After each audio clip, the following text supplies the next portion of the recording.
allegiance to the flag of the United States of America and to the republic for which it stands, one nation, under God, indivisible, with liberty and justice for all.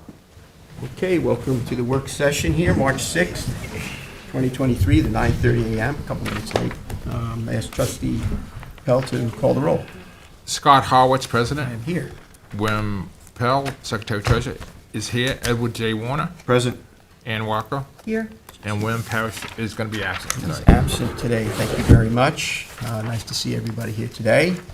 Looks like we got a pretty busy work session, so we'll jump right into this. I see we have a discussion here with Trustee Warner. Correct. We're going to bring up with James, our environmental analyst, boat lifts and potential regulations. I've looked around the town, and there's quite a few areas where boat lifts are not permitted, but there are presently some boat lifts there. And there are other parts of the town where they are presently permitted, and I think they're doing a good job. I started on this process with Martha Reichert and Sean, our other attorney. I plan on working with Mark McRedmond, our new attorney, on hopefully drafting legislation to legalize some of these, or legalize these boat lifts in the remaining part of the town. Working with some of the contractors that install them and talking to some of the boat owners, it's a lot of the boats, or most of the boats that are on boat lifts are usually not painted with anti-fouling paint, which is a good thing for the environment. So it does have some positive environmental aspects, along with keeping a vessel safe during a storm. These boat lifts allow a secure mooring for during times of storms. One of the big issues years ago with the original boat lifts, that they were very cumbersome and they lifted the boat up very high, and it caused, aesthetically it wasn't very nice with neighbors looking at neighbors' boats. So I'm asking some of the local contractors to furnish us with some of the updated boat lift specifications so that we can look them over. So, James, would you like to give any more? You guys reviewed this last week, last work session, and Yeah. were asked to look at it and Yep. have any comments for it. Otherwise, there's a proposal, so I don't know what you guys want to do with it. I mean, It's going to be a whole public hearing Yeah, process. yeah. Schedule a public hearing. that's But what I I'm want to saying. just give an overview, so if anybody has any of the other board members or anybody has any questions.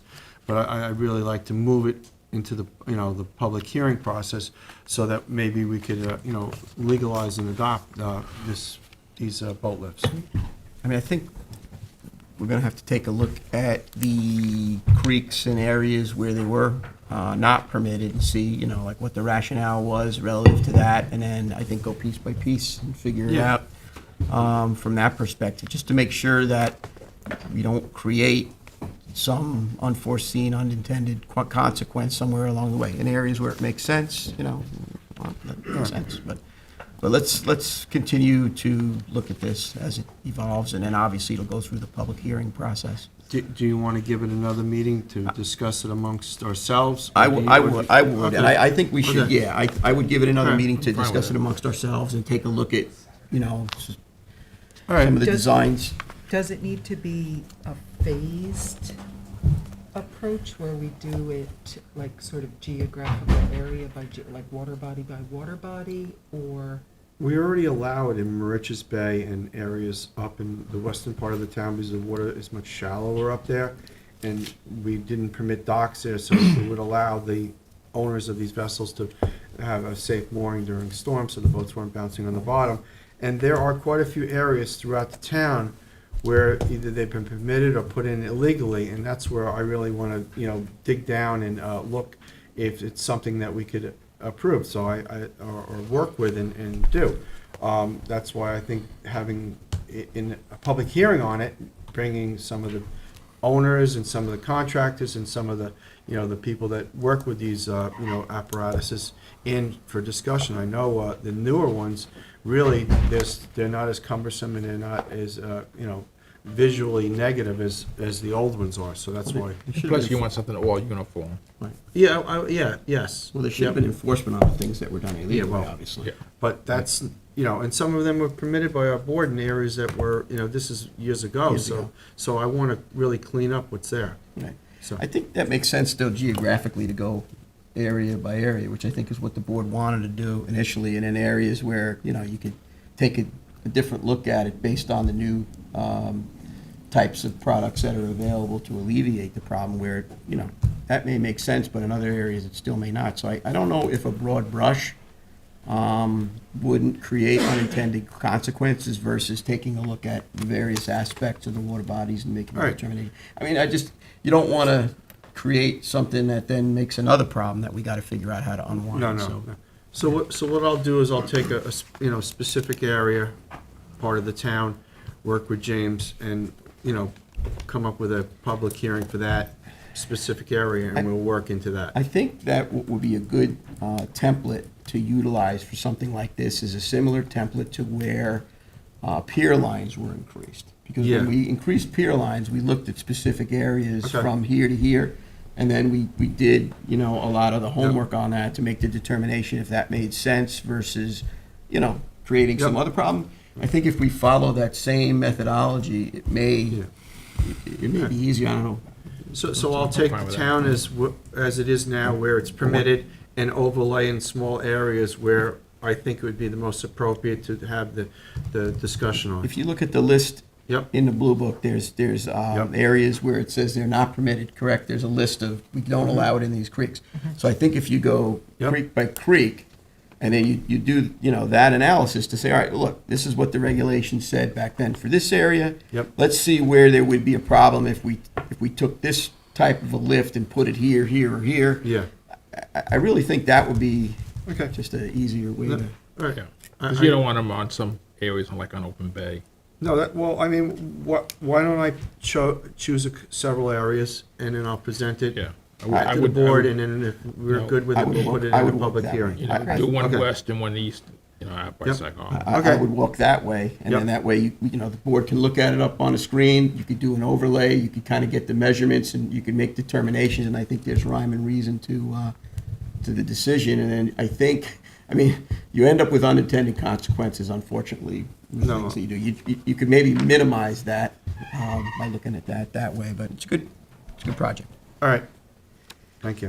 Okay, buddy. Trustee Pell, you have a discussion here as well. Yes, is Kevin here yet? Negative. No, so No, we'll Kevin. skip over this and go to, And Welker. Yeah. Okay. I would like to present the Peconic Estuary Partnership with Joyce Novak and Valerie Vergara doing a presentation on river herring and alewives. Thank you so much for having me. I appreciate the invitation, Anne, and thank you so much for having me at this work session, everyone. So this is based off of a presentation that I did at Uber Geek Brewery for their Geek Talk series, only this is a slightly shorter and less silly version of that. It's called The Real Alewives of the Peconic, loosely based off of the Real Housewives series and focusing on alewives, which is a type of river herring that we have here in the Peconics. I'm sure you're all familiar with the Peconic Estuary Partnership, but just to do a brief introduction on us once again, we're a national estuary program authorized by Section 320 of the Clean Water Act under the EPA. And we work as a place-based program to protect and conserve the Peconic Estuary and watershed. As with all of the Real Housewives series, the location is very important. We're here in the Peconic Estuary.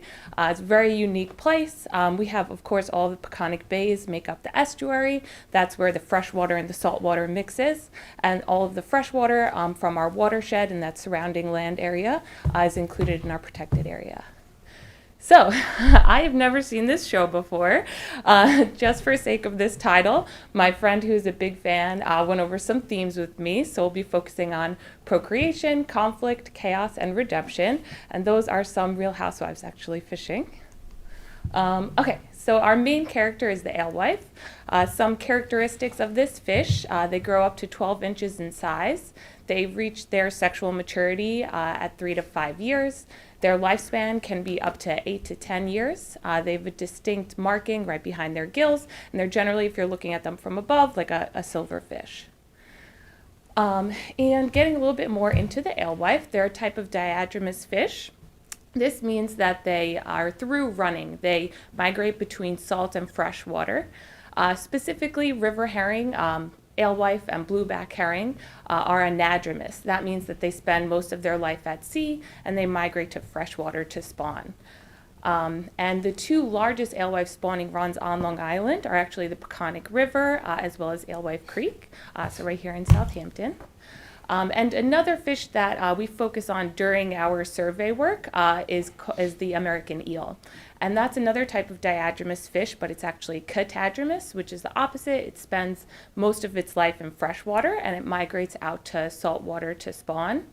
They actually all go to one place in the Atlantic Ocean called the Sargasso Sea, and they spawn, and that starts the life cycle for the next generation. So why they're important? They connect our oceans, rivers, and lakes, and they provide nutrient cycling. So they provide food for commercial fishing species out in the ocean. Once they're moving into the estuary, they're food for things like otter species, and then once they're in, the rivers, going up to the freshwater to spawn, a lot of our bird species prey upon the fish as well as their eggs. So during their life cycle for procreation, and once again, I just imagine this is a theme in Real Housewives. During the spring, alewife migrate to the coast and they head towards our estuaries, and this is all dependent on the temperature of the water. So for Long Island, that spawning season is generally early March to mid-May, so we're just about to start their spawning season. And they tend to return to the same freshwater bodies each year. Through tagging, we can see they actually return to the same water bodies, even when we have, or similar organizations have worked to, cart fish to other water bodies to bring up the populations there. They sometimes return back to the original freshwater body that they had originally migrated to. So some more about the diadromous fish spawning and life cycle. The eggs, larvae, and juvenile alewives do remain in freshwater and the estuary for the first few months of their life. Towards the end of their juvenile period, they migrate towards the marine environment.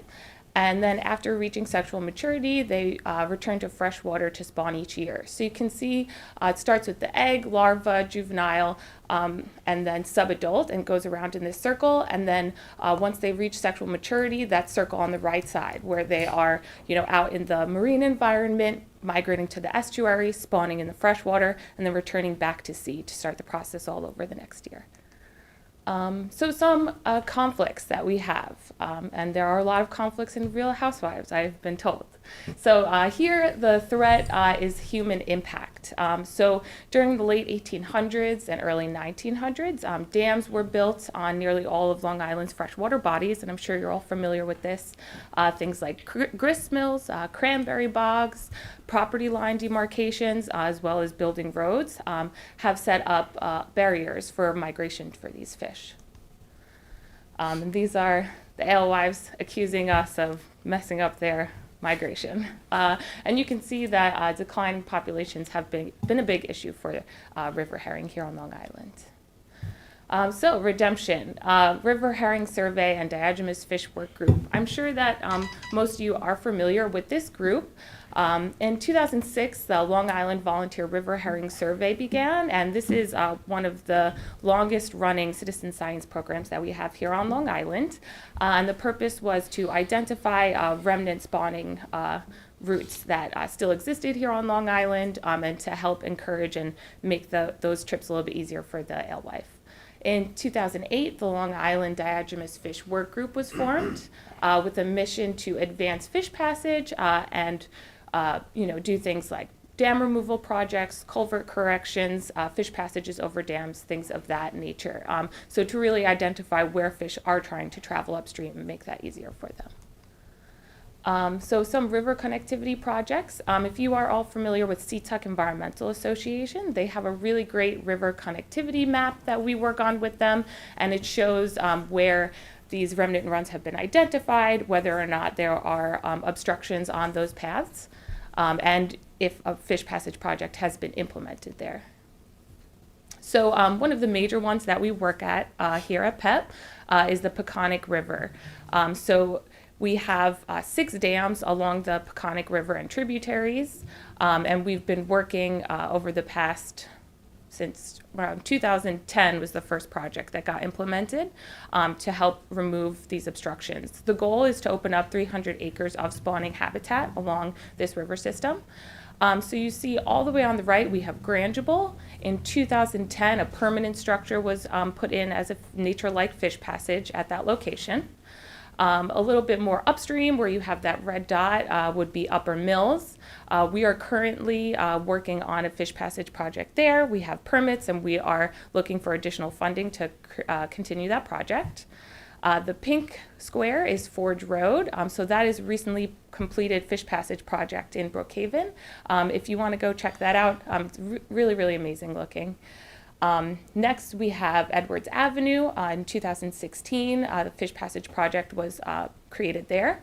But as you can see, just logically, obviously Forge Road and Edwards Avenue are not going to be super productive until we have Upper Mills created, so the fish can get past that barrier.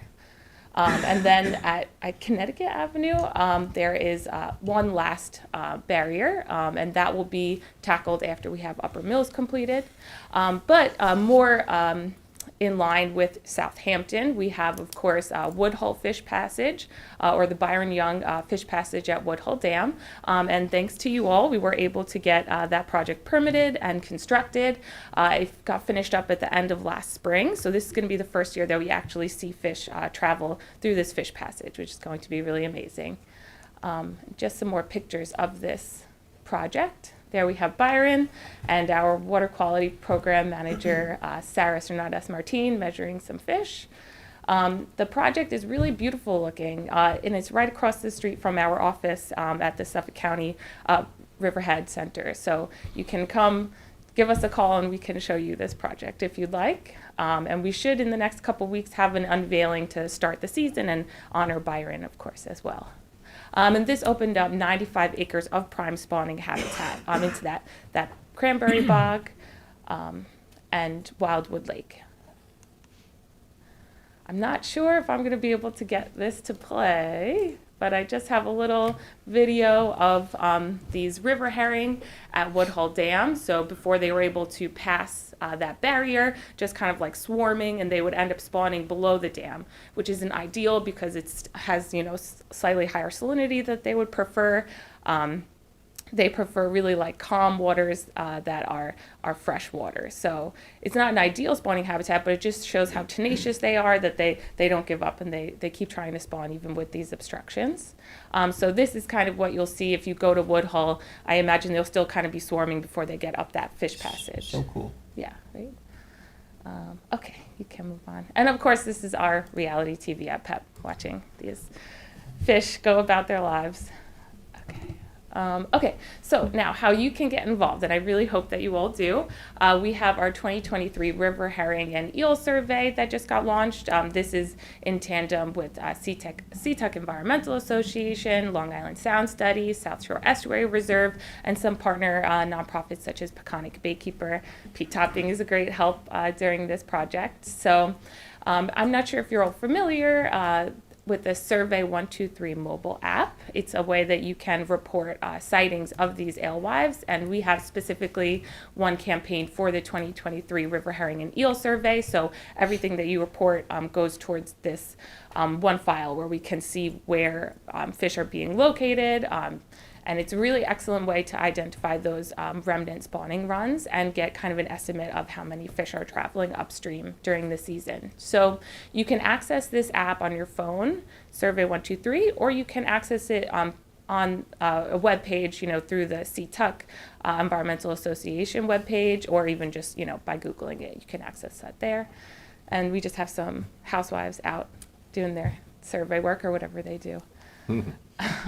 Okay, so I wanted to go over some locations that you all may... Just one thing. Oh, sure. Didn't mean to interrupt you. Maybe you should send that to our office and they can put it Yes. on our webpage. Absolutely, So yeah. when people look up on the webpage, they can go right to that. Yes, perfect. I can send, we recently had Zoom training for this, so I'll send you the YouTube link for that, as well as the Survey 123 link too. Okay, Lisa, take care of that. Okay, great, and thank you. So we have Hubbard County Park, and there is actually a small fish passage project here, which I have not been able to check out just yet. And Joyce, this was in 2019 this was constructed, or 2018? Suffolk County did this. Yeah. So excited to see how productive this is this year, but yep, that's a relatively close location that you all can survey. Alewife Creek, as I said, is one of the two most productive alewife spawning runs that we have here on Long Island. So this is a place where if you go at the right time, you can usually see some fish, which is encouraging, because if you're out there doing the survey work at streams where we're not sure if there are fish, it can be like a little bit disheartening. So if you need to see some fish, you can go over to Alewife Creek. And there is a culvert where you can usually see them circling before they cross over the road there. And Pete Topping is also a really good person to ask about this location. We'll be doing a alewife walk with Peconic Baykeeper on April 14th, if anybody wants to come to that. It'll be at this location. We usually park at Emma Rose Elliston Park and do a little walk around Alewife Creek and then up to the culvert to see some fish. And during my presentation at Uber Geek, I wore this crocheted alewife hat that my sister made for me, and I forgot it today. Apologies, Anne. So I'll wear it at this event if you guys want to come.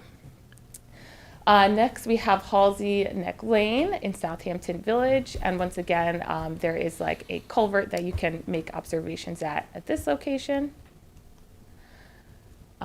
We have Mecox Bay. I know that you said you're opening it up today. This is another location where we do ask people to go out and check out some alewives. I'm not sure how productive it is. Have you ever seen any alewives there? Yes. Yes? Okay, excellent. I've Yeah. seen millions of little ones in the wintertime that Cool. didn't get out because the inlet wasn't opened in time. Right. That froze in the ice, so Mm-hmm. it's, at times, it could be a substantial run in there. Yeah. And we're actually looking to possibly get a grant to put a fish passage into Mill Pond, which Yeah. would be really huge, because that's where they want to be, and it has impaired water quality, so putting the fish in there, filtering the fish, Yeah. so we'd be accomplishing, a couple of different things in there, so, Yeah. and then that would give us more stature to keep that inlet open to the Atlantic so that they can go back to the Atlantic and grow up. Right, exactly. That's really interesting. Yeah, so that's wonderful, and I'd love to talk to you more about that too, and introduce that to the Diogenes Fish Work Group. I'm sure they'd be really happy to hear about That'd be that. good. Okay, great. Okay, so those are the end of the locations that you can survey where we know that alewives are present, but we definitely always encourage you to go to any type of stream that has an outlet to the estuary or even to the Atlantic Ocean, and just we usually ask that you sit there for like 15 minutes. You can take some pictures. Even if you don't see fish, that's data to report. And you can type in wherever you are. It may not be one of those pre-filled locations, but you can type in a location to do active reporting for that site. Where a really good place to view the alewives is when they Yeah. come in Shinnecock Bay and the canal is running. When the canal shuts off, Yeah. they shut the locks, the fish will group up there so they can go back. And I've seen, millions and millions of fish in there. Yeah. So you can actually go down there and actually see them right in the water. Is it like a feeding frenzy there No, at it's, that point? that's, at that point, usually the seals press them in, Okay. and as soon as the locks open, they go through to the Peconics and up the Peconic River. Mm-hmm. Yeah, because at Woodhull, that's usually a good place for birding, because Yes. there are just a bunch of ospreys and egrets circling around. But yeah, that's very interesting. I'll add that to the list as well. Yep. And yep, I'll send over the YouTube link as well as the Survey 123 link. But any questions at all on that? Thank you very much. Okay. All you do. All right. Thank you. Thank for your you. Thank presentation. you. Thank you. So much. Thank you for both of you for being here. Thank you again. Thank you. Send that link off. We'll put it on our website. Absolutely. Thank you. Trustee Pell, you want to hold your Yeah, I'm discussion? gonna hold this off until these people show Yeah, up. no worries, no worries. That being said, we'll go to the general permit applications for determination, application review. I have a First Coastal, Howard Goldstein, 5 Indian Run Road in East Quogue. Oh, yeah. And I see we have Aram here. Bill Max away.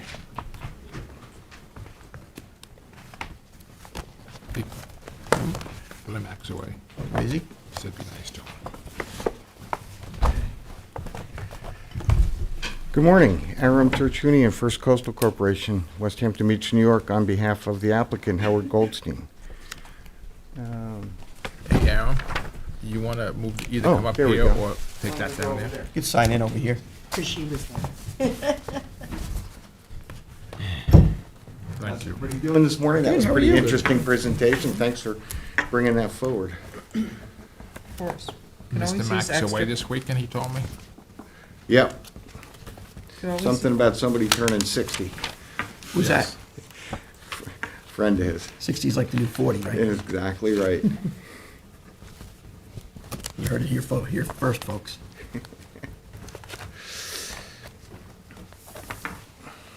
All right.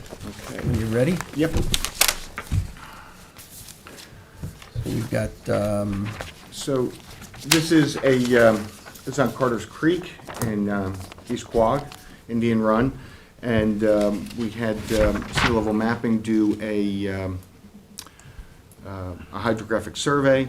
As you can see, the creek is a total of 167 feet wide at this location.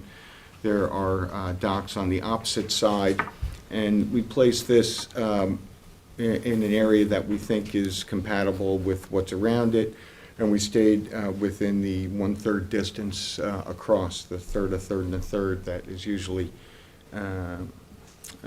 laid out for these types of creek situations.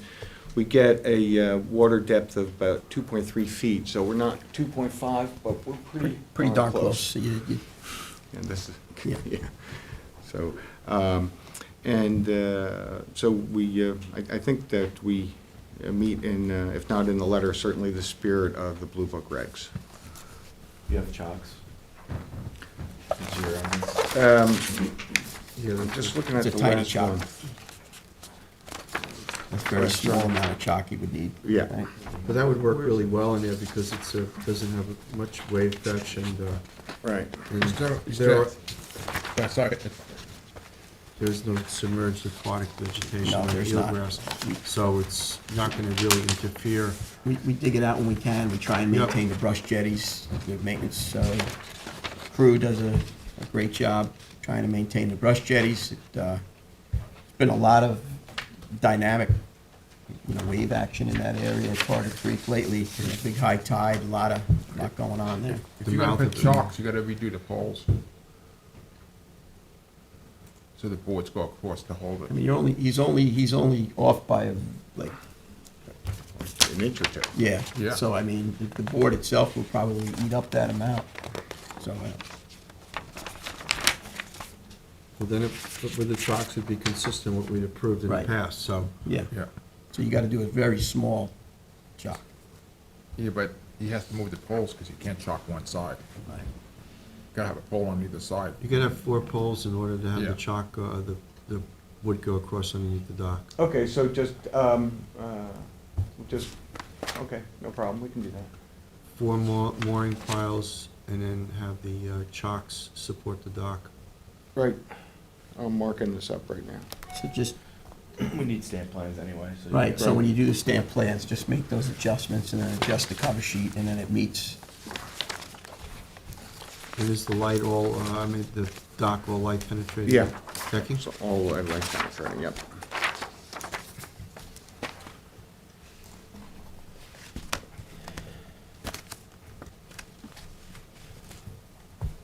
You good with that, Aaron? I'm good with that.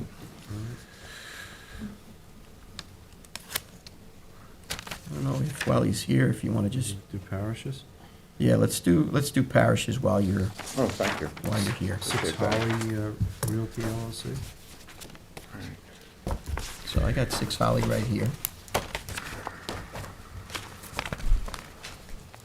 Want to remove the remains of an old dock and construct a new 4x46 fixed dock with davit, a 3x12 ramp, and a 6x16 float.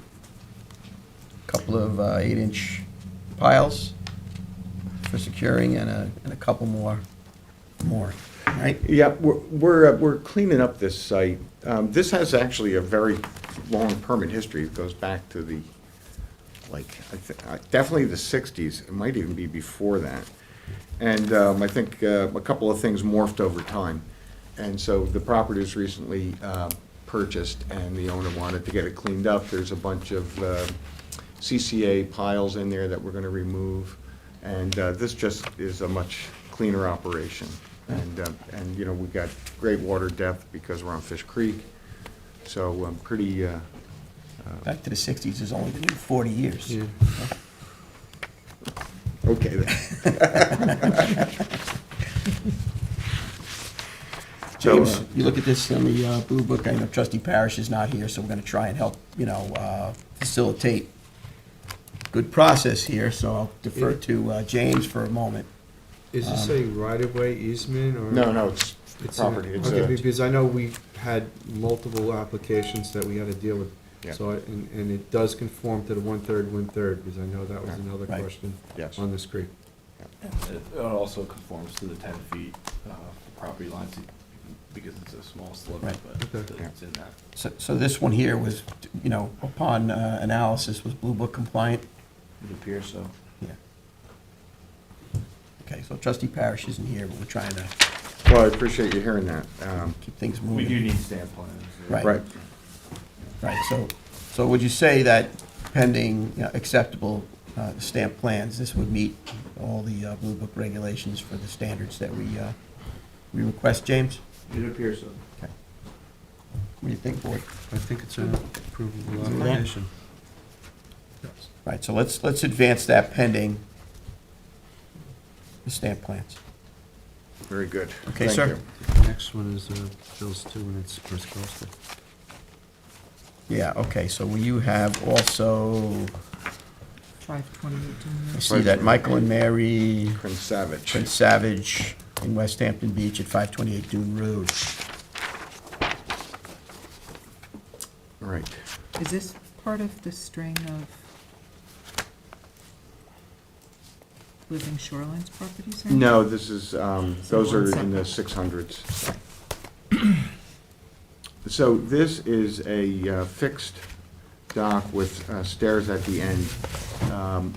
It is longer than the 100-foot identified in the Blue Book, but if you look on the plan that we provided, we kept in line with docks that are immediately adjacent to the property. Okay, but we're not complying with Blue Book as of right now, right, Aaron? That's correct. Right. It's 50 feet, 48 feet longer than it should be. Yeah, so, What's the distance from mean high water?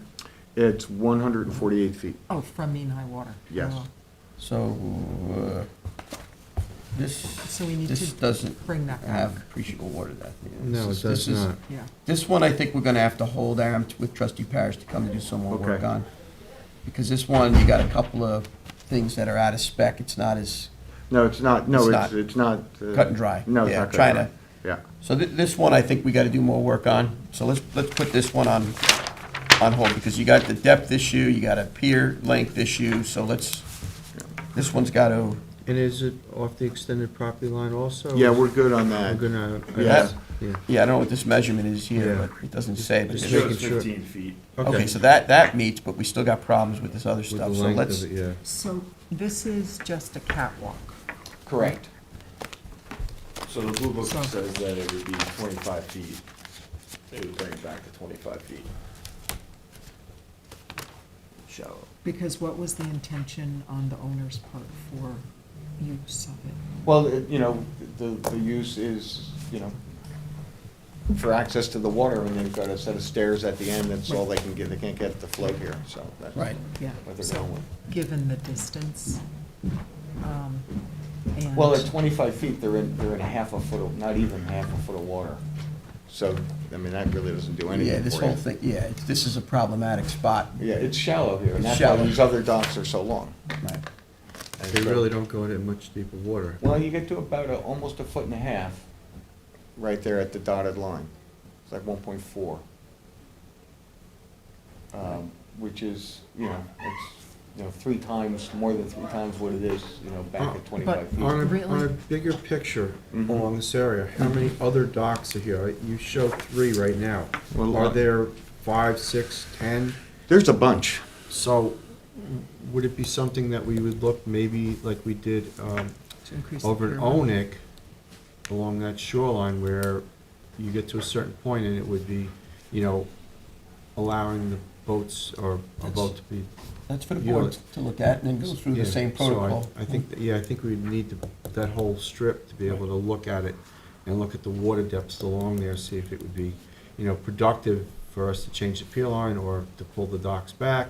So that's, All right, well, I can, We've been I down this can, Yeah. look at an aerial photo and do what, the existing pier lines are for, Yeah, I some mean, it distance looks like east the and west. docks are already longer than they should be there. That was probably prior to us initiating the dock. Yeah, I don't know how long those have been there. Yeah, me either, so, But we have engaged in this, exercise in the past, and we had a protocol that we followed, and I think we just need to employ the same, yeah, get the information. and right? see- Get the see- information, yeah. look at it, make a determination, So and it's, shut, it's helpful, I'm sorry, it's helpful to have the aerial and then the length of the docks that are presently there, right? And the Yeah. water and the water depths. depths, and the water depths, and see what makes sense, rhyme and Yeah. reason wise.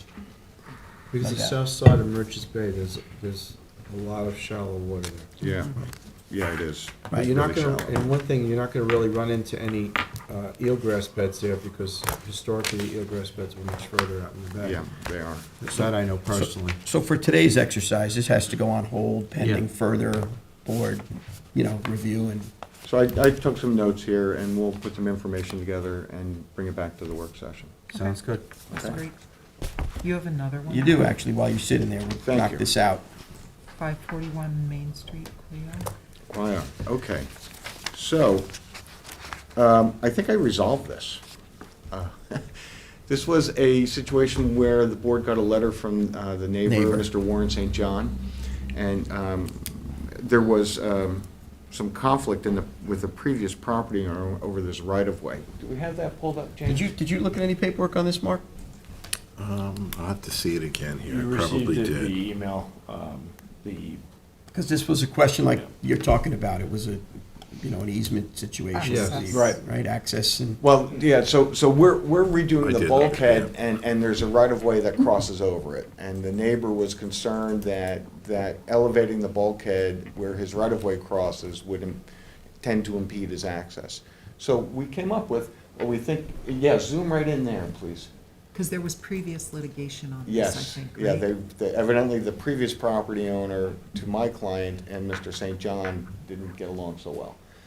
What we came up with, and I gotta give Billy Mack credit, is his idea, we're just gonna move the return to the north side of the right-of-way. So just to take it completely out of the right-of-way.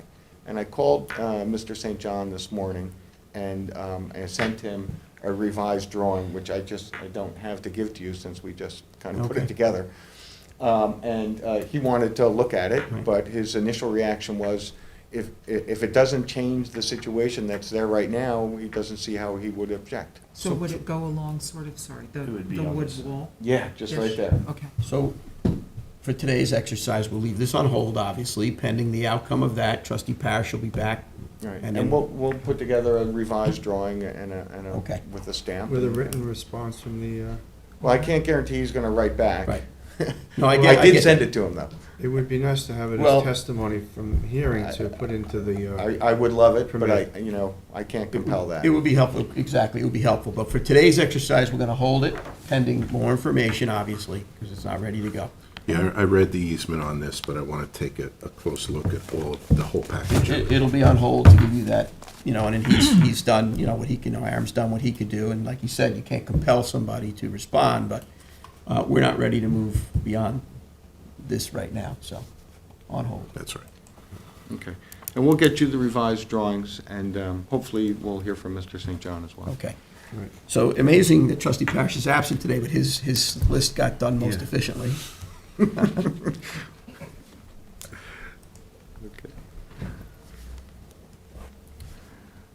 Well, I thank you Okay. for taking me out of order, and Yeah. trying to be efficient We, here. made Trying to be efficient, Aaron. good time today. Thank you very Okay, much. thank you.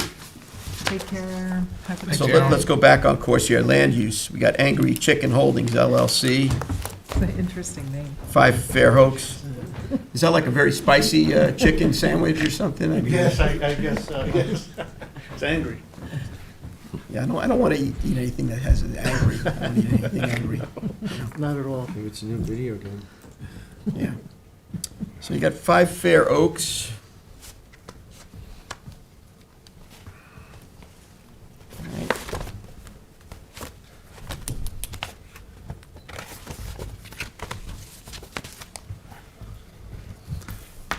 Yes, Remove existing dock facility, construct a new one.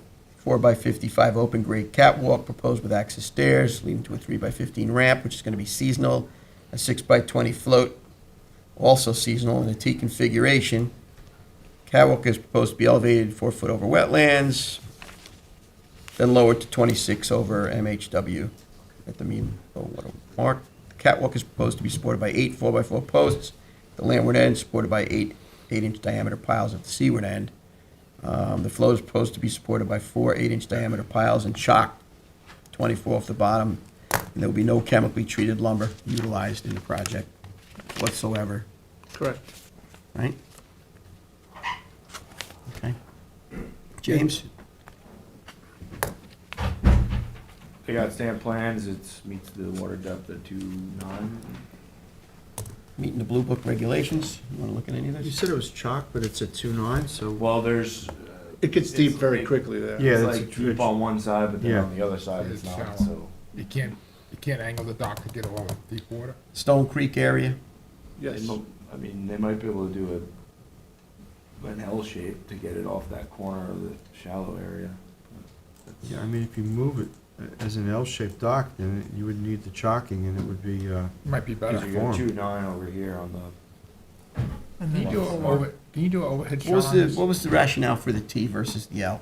Did you have some, or was it not a, well, just, it's a reconstruction of an existing dock, so you were trying to? so trying to mimic what was there previously, and,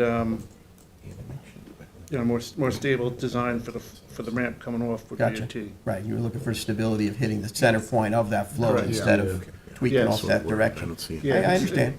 And it might be safer to chalk it anyway, because it's pretty close there on the landward end. I mean, it's not gonna harm anything. no, it's not. It's not gonna harm anything, No, so it's, We're just trying to make it easier. I understand what you're saying on the stability side, I get it, you're trying to maintain consistency on what you had, I get it. you know. Yes. We don't want to get the chicken angry. No, I don't want, It's already angry. you know. Must be the paperwork. That chicken on a bun.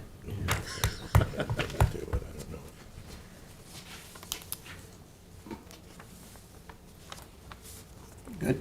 So, do we need an advisory letter on this one? Because No, Main because, High Water is no. just, No, because you're in the village. You don't- You're in the village. You're okay. Oh. You're Yeah. okay. We're just dealing with our stuff. You're good, Ed. okay. It's gotta touch some point of land where it's not water, so. You're good. And is there a bulkhead there?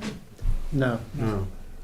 That's just. a No, it's line. just, I think for what he's I mean, asking for, Yeah, you know, it's just yeah, wetlands. yep. I think he's good. Oh, Thanks, Mark. Yeah, it's gotta touch some dry land to get off the dock. Makes sense.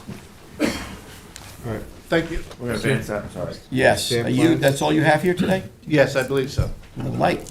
Yep, thank you, guys. See you, buddy. Take Thank care. you. Thank you very much. Shinbone Bay LLC, Interscience, 48 Shinnecock Road. And here he is, Mr. Jim Walker. Hey, Jim.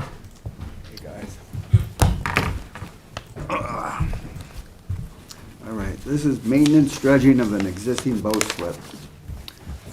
And you guys have reviewed this project site before for bulkhead replacement. We pulled the dredging out of the original project because it was taking too long. The bulkhead project is almost done, and we're applying to the trustees for a new permit. So you have 2 applications in for this one guy. But the reason why we put the dredging off is because it takes so long to get dredging permits. Right, I'm fine with it. Yeah. I'm fine, you gotta do it, I'm fine with it. I'll shut up. Thank you for, doing the paperwork, and thank you. It's okay. Okay. All Now right? you can talk about baseball. I'm fine. It's gonna advance, James. 4 o'clock. Thank you, Ethan's on TV. I will Nance. sign in and leave quickly. Yes, because you gotta Unless you you have gotta watch anything baseball else. at 4. I have another one if you want it. Yeah, why don't we do that? Let's, since this one was quick, let's give you A second one. Yep. 289 Noyak Road. The other one's also quick. This is Sabrina's project. She's been before the board several times. Mr. Pell asked them to shorten the dock, and she did. So that's what you need to know. The project's ready for advancement, and we are in the process of getting the engineered plans finished. So you can, How much was it dialed back, Jim? you're asking a hard question. I'm sorry.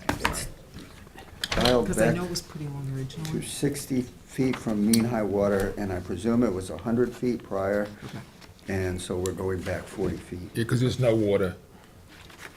And you gotta put a step there or a ladder or something. Yeah. I believe it's 40 feet shorter. Yeah. Okay. James, you did an analysis of this? Yep. Met the board's objectives? That's what you guys requested, and. It's all flow made it through. happen. We just need the stamp. Stamp plans. Okay. You good, Jim? All good. Okay. Thanks, Jack. Thank you, Take Jim. it easy. Okay, Talk to you soon. okay.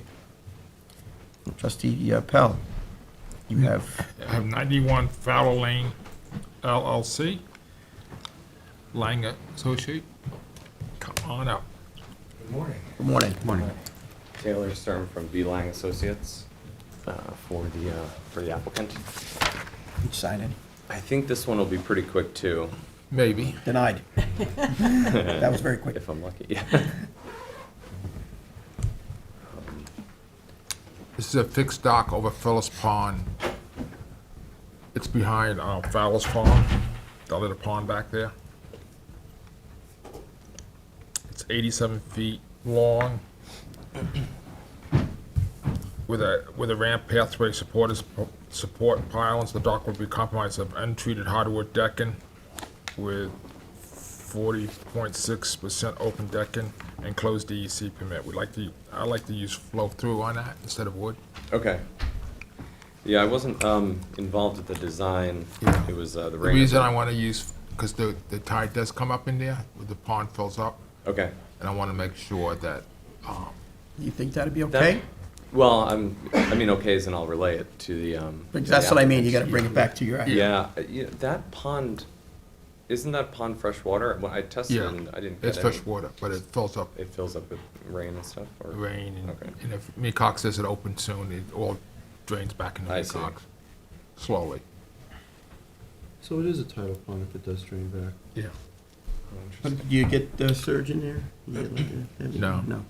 Just a lot of rain. Okay, yeah, I'll pass that on and, we'll see what happens. So- What's the wetlands fringe around where the dock goes over? Is it extensive wetlands or? You want to put a picture up there? It's pretty heavy You know, it was flagged a number of years ago. It's not tremendous, but No. there's definitely a pretty substantial fringe So there. putting light penetrating decking would help Yes. maintain the What's vegetation there? under and around the dock. Because I'm just asking about, or looking at the 87 feet.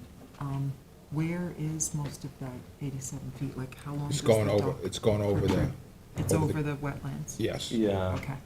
That's why the flow through, I think, would be a lot better than the wood. the wood is spaced, You still get more light out with the flow through. Yeah. yeah, And A then lot when- more. yeah, okay. So the dock itself out into the water is how long? 15 feet or so? Do you Yeah. have, I have the site plans here. I can't James- read, I can't read that, James. No, it's not very long. you know, It's very soft in the edges. You should have a copy in the. It's maybe Small maybe a folder. third of it is over water. Let's see, you have here? because I'm just looking at It's the in the two, small folder on here. So, I'm just looking I at was the looking up there. 3 other docks on that pond and just making sure that, Yeah. Consistent. yeah. James, you That need a it's Google not- test, Yeah, I mean, it's. pretty much? Yeah, it's not a. It's not a floating dock, so there's no water depth required.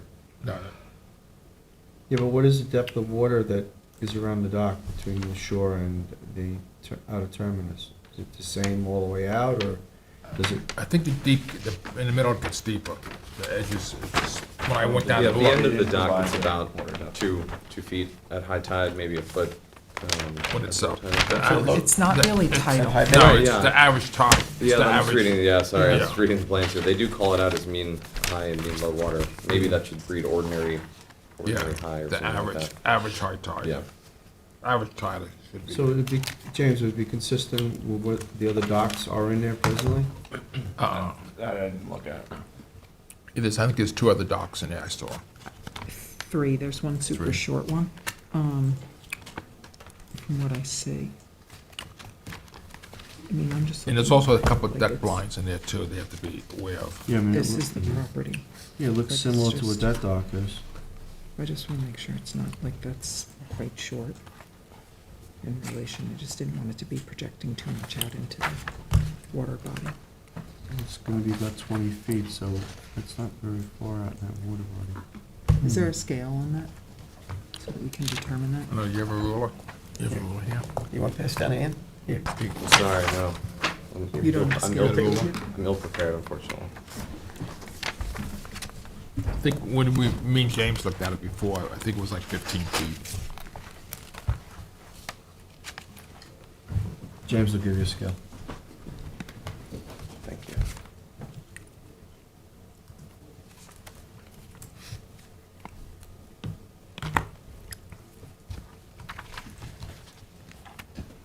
So it's like 25, right?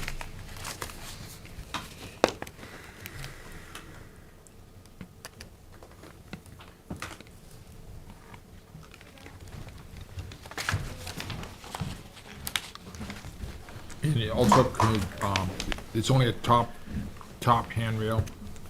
There's no middle. When it goes out over the pond? Or through the vegetated shore? For the vegetarian shoreline, and actually over to the pond. This, I wonder if we could cut this back. where That's it what goes I'm over the- thinking, Bill. I think that's a good idea, Ed. I think we should, I mean, if it's 25 feet, we should cut it back to about 15 feet. I mean, that Yeah. would be, I mean, you're not gonna get a big boat in there, No. so. at You're not gonna 15 get anything in At there. 15 feet, it looks like you have, if there's 2 feet of water at the end, you get about 1.5 foot of water, Yeah. which would be a kayak and a canoe access. Yeah, I agree, because then it's more consistent with Yeah. the other and also you gotta properties. put a ladder, needs a Oh, ladder. yeah, Yeah. that I expected. So cut this, you can cut this back, Yeah. you know, three sections of the handrail. Yeah, and it will stick out, Billy, because the way the shoreline is Yeah. configured, it's almost like a point there, so Yeah. the longer the dock is, the further it's gonna stick out. Yeah. You know, aesthetically, it look better short. Okay, so something like 15 feet is what you like to see? Yeah. All 3 sections, so it looks balanced. If you want to scale the property just to the southeast and see what that dock is. As far As- as far as- as, from as the far high as- tide, from the Yeah. high water mark seaward. Yeah, That would make So it a just good draw Yeah, it project. looks like there's, if going by these plans where you have, you know, the mean low water, mean high water, I know that's not supposed to be tidal. It looks like there would be almost no water there if you go 3 Okay. back at low tide. or We're what just talking about the is- handrail, it's not the. Oh, I see, okay. I thought we were talking no, about I the thought we length- were talking about the dock. Dock length. Yeah, I thought so too, that's, Yeah. yeah, I was confused. What, you think we should make it shorter? I think we should make it shorter, which should be consistent with the dock that's just east of Okay. that. Actually, no, we could make it shorter and put a lower platform, like we did in the, over in Fowler's Creek. You got a whole redesign Jules coming. Creek. Yeah, it looks like it, this is. Well, it makes it more practical for the property owner, Yeah. because if Because that's what we If it did. is tidal and it drops a lot, and the dock sticks 3 feet above. Right, of course. And then you gotta jump, if you drop it down, like step the outer part of it down a foot, then it's easier to get in and out of the kayak or. Because paddleboat. over in Jules Creek, the next creek over to the east, those docks just go out with flow through. Yeah, I was involved with that one too, Is that- the one that steps down. Yeah, at the both of very end. them, both of them step Yeah. down.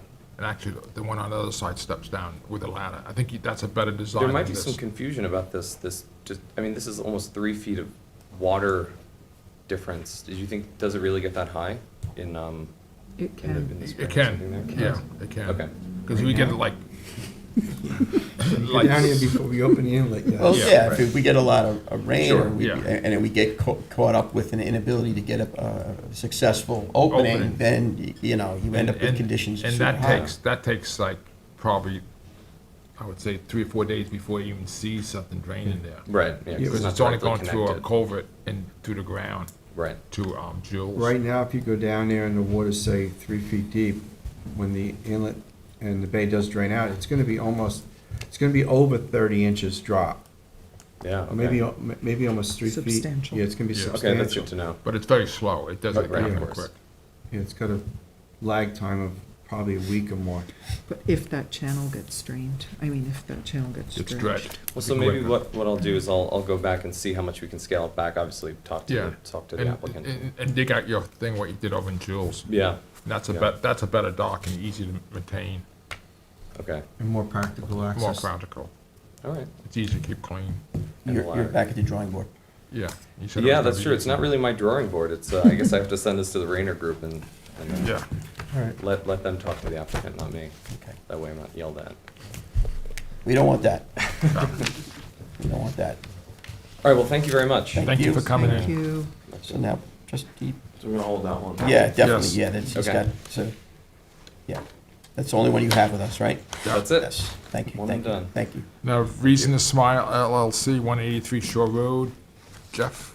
So we go from an angry chicken to a reason to smile. Yeah. Come on up. Have a good one. Thank you. Take care. Who's representing the reason to smile? Smile.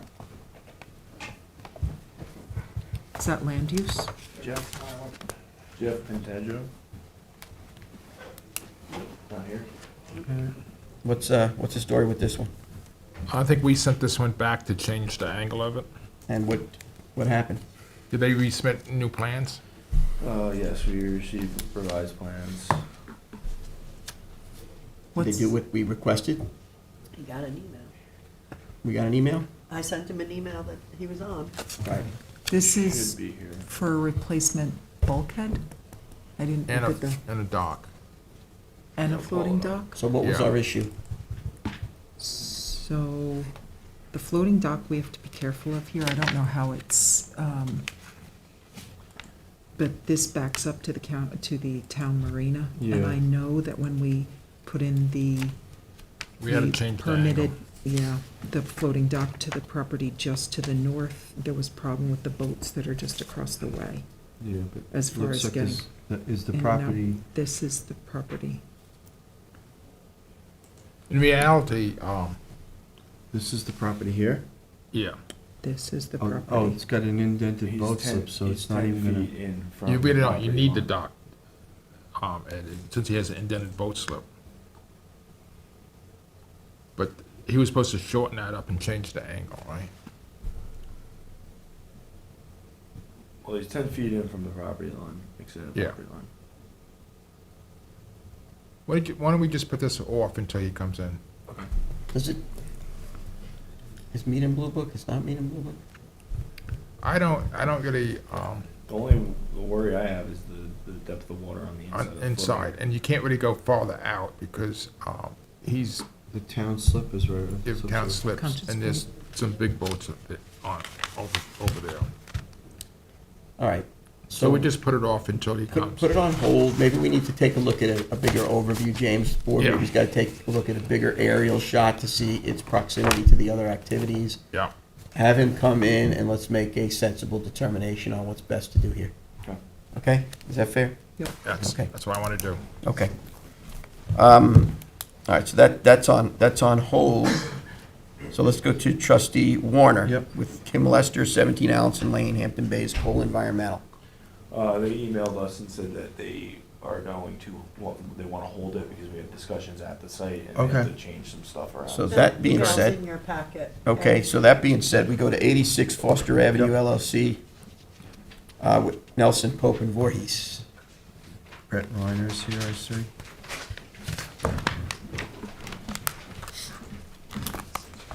Okay, let me see.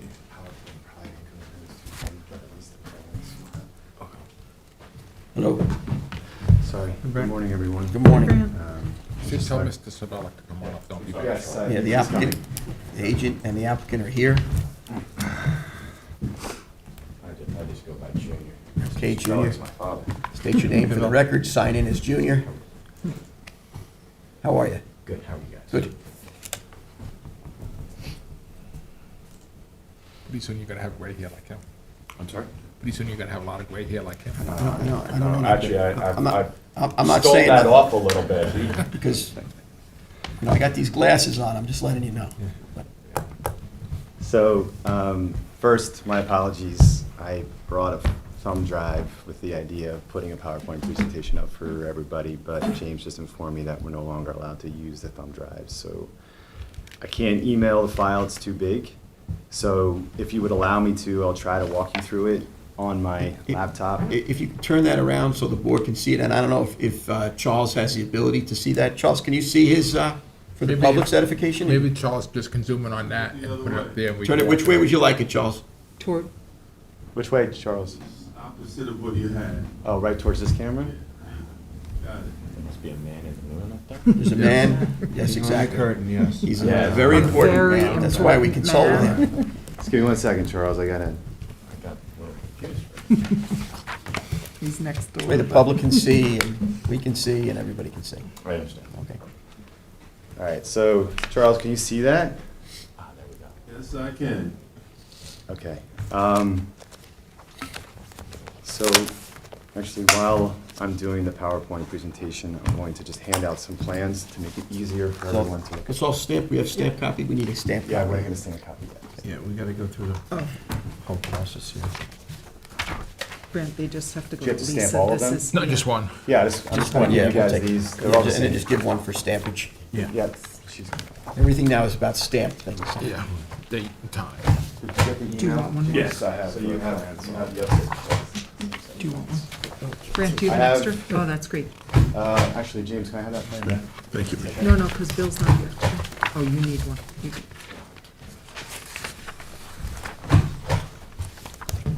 Okay, so No, I'll look it online.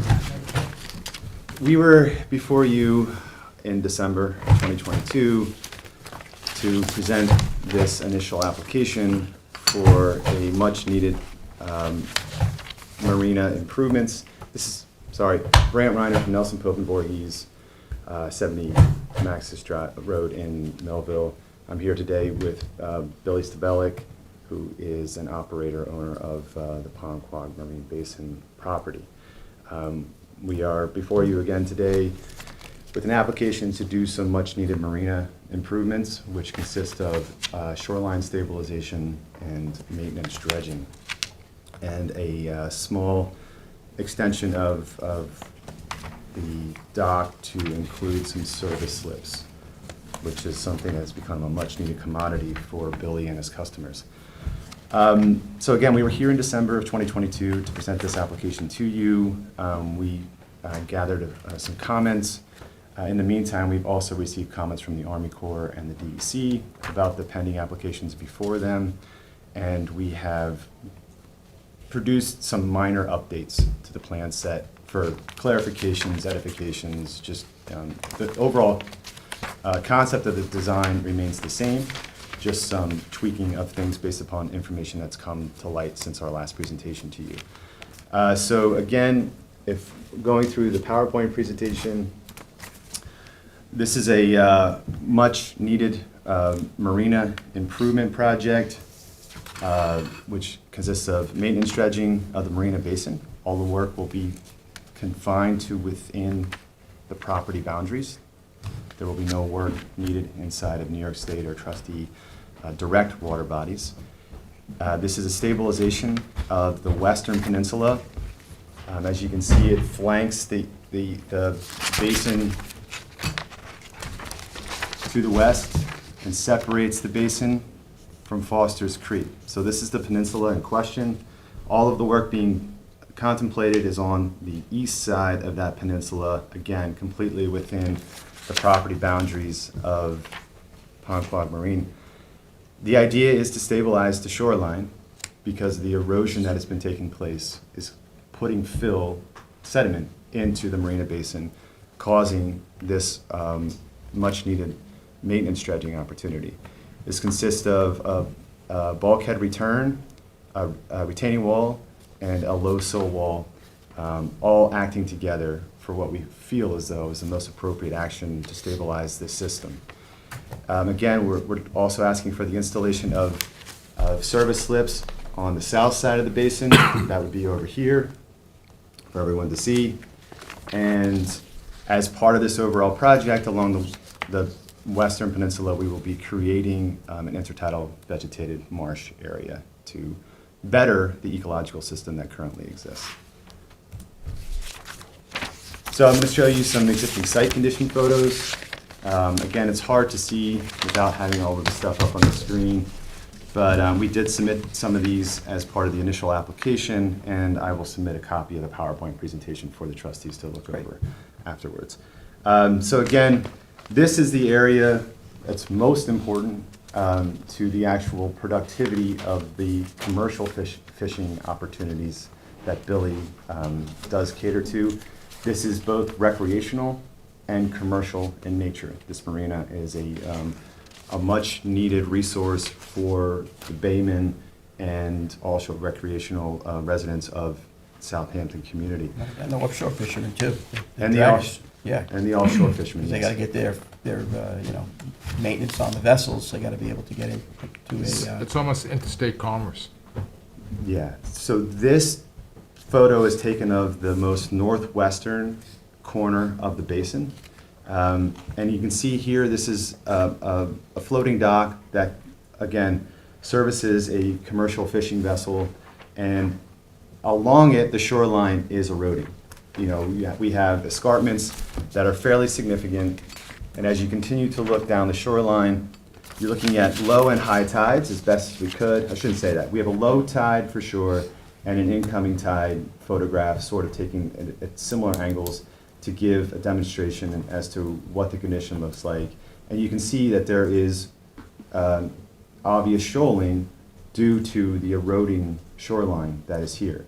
And let's be very clear here. This peninsula was created when Billy's father built this marina and dug out the boat basin in the 1960s. So you're talking about a wetland system that was recreated based upon a development of a marina, and as part of that development, Mr. Stabelek actually even dredged Foster's Canal and widened it to actually create a navigable body of water where none currently existed. So again, this is not a natural system. This is a system that has changed over time, and what we're asking to do is to maintain it for its functionality as a marina. And so you're trying to take what it evolved into from being like a very narrow type of creek situation to, now restore it back to being, vibrant again, where you're not suffering from such severe erosion and impeding, the ability for navigation and maintenance and, what we generally would see in a maritime community. You're trying to bring it all back to where, it makes sense. Yeah, we're trying to find a stasis here. A created system that has the ability to function ecologically and for recreational and commercial fishing opportunities, or boating opportunities, I should say. So as we look through the photos, you'll see that there is obvious escarpments where undermining of the bank is obvious. The root structure of the vegetation that's still holding on is literally hanging over a void of material. So without protection of that shoreline, you're going to continue to see that peninsula erode. And over time, there won't be anything there to separate Foster's Creek from the marina basin. So your plan is going to alleviate that? Yes. And Yep. enrich the wetlands behind it. So, and then we have some other photos that as you look to the south, I'm standing on the north side of the peninsula, looking south along the eastern edge of that western peninsula. So the basin's over here, and we're looking south along the shoreline of that peninsula. You can see that there is an intertidal marsh area that wants to be there. And what we're proposing to do is stabilize the system to allow a hardened structure to dredge up to, with a vibrant intertidal marsh leading into a high marsh, leading into an upland seaside vegetated zone. Again, creating an ecological stasis for the system that has been So created. you'll have a low sill type situation where it's getting flooded out and you go, well, it's all gonna just work, but yet you're not gonna have the negative, erosion effects. You'll be able to get it to thrive from, from that hardened point up, Right. and then not have the continued deterioration and degradation of the peninsula area. Right. So we're trying to preserve what's there, and what's not there, create what's supposed to be there. So again, this is a twofold project. It It's looks a like a very good plan. It's a stabilization with an ecological focus so that the maintenance dredging that is necessary for this marina can happen over time at a much less frequent basis, taking into consideration only the sediment that's being brought into it from an outside source and not the direct source of the erosion of the peninsula. So again, we have a few more photos that show that erosion, the situation of that bog material that's being exposed, and then, oh, I got ahead of myself. But this last one here is actually the point of the peninsula, and that's the intertidal marsh area that's going to remain completely intact. After the low sill wall is installed, the area will continue to be inundated on its regular tidal cycles, and the intertidal marsh that is there, again, intact, and the high marsh that is adjacent to it, again, intact, untouched. All of this work is going to be accomplished via barge, so as to not track through the fragile vegetation that's there. What's important to note, though, is there's an intertidal area, as you can see here, that sand, that clean sand that's there, that's not supposed to be there. That sand is being collected from the outside system, and that's part of the necessary dredging maintenance. But the intertidal marsh that is supposed to be there will be secured with the low sill bulkhead and allowed to be inundated, and allowing that intertidal vegetation to thrive. So we have an unvegetated low sill wall. We have an unvegetated intertidal marsh system that, where we need to and where we can, we will vegetate, and where that shoaling material has been deposited, will be able to be dredged properly to allow safe navigation. And then finally, the last photo I got ahead of here, but this is the other side looking at the extension, the south slips, where we're going to do a slight extension to put those service slips in that Billy needs to be able to let the boats set while he's waiting to maintenance them, because he's explained that there's not many places where people can bring their boats in Hampton Bays to maintain their vessels. Billy's one of those marinas that offers that service, so he needs to be able to keep the boats there while he's ready to service them. So, looking at the structural improvements to the project, again, I walked you through this before, but just to clarify, it's a 45-foot return of the existing bulkhead on the north shoreline of the basin. So this bulkhead exists right here. The first 45 foot is a return of that bulkhead to maintain stability of that corner where there's a major washout. I understand that some of you, maybe all of you, have visited the site.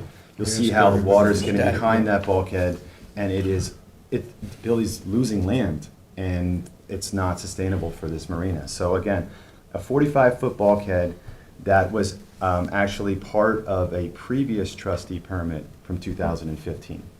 The trustees had already approved that return, but unfortunately, Billy got caught up in doing the bulkhead return over on the south side of the peninsula, which the trustees had permitted, to keep that washout that was coming from Shinnecock Bay, because this peninsula was gone.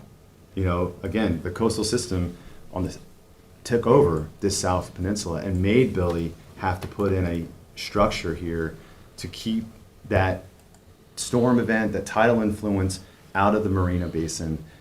So he focused on that. That project has been completed, and in my opinion, has proven successful in doing what it was supposed to do. It stabilized the inlet that the county dredged for everybody on that canal, basically. Exactly. So, Right, I mean, yeah. and he did allow the deposition material to be placed on his property, dried out.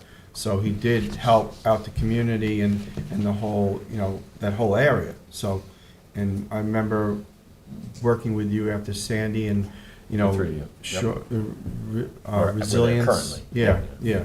The bulkhead was, shoreline resilience as far as storm surges and stuff like that. So it's, Just to clarify on that, the reason that had to take precedent, that was multiple government agencies really wanted to see that done. And there was a hard timeline on getting that done, set by them. And it was understood that to protect not just us, but the whole community from storm surge, that the most, they kind of guided that being the most appropriate project. yep. And I agree with Brant. If you were to go to it now, you would see, I would say, an improved beach for, whoever. Right.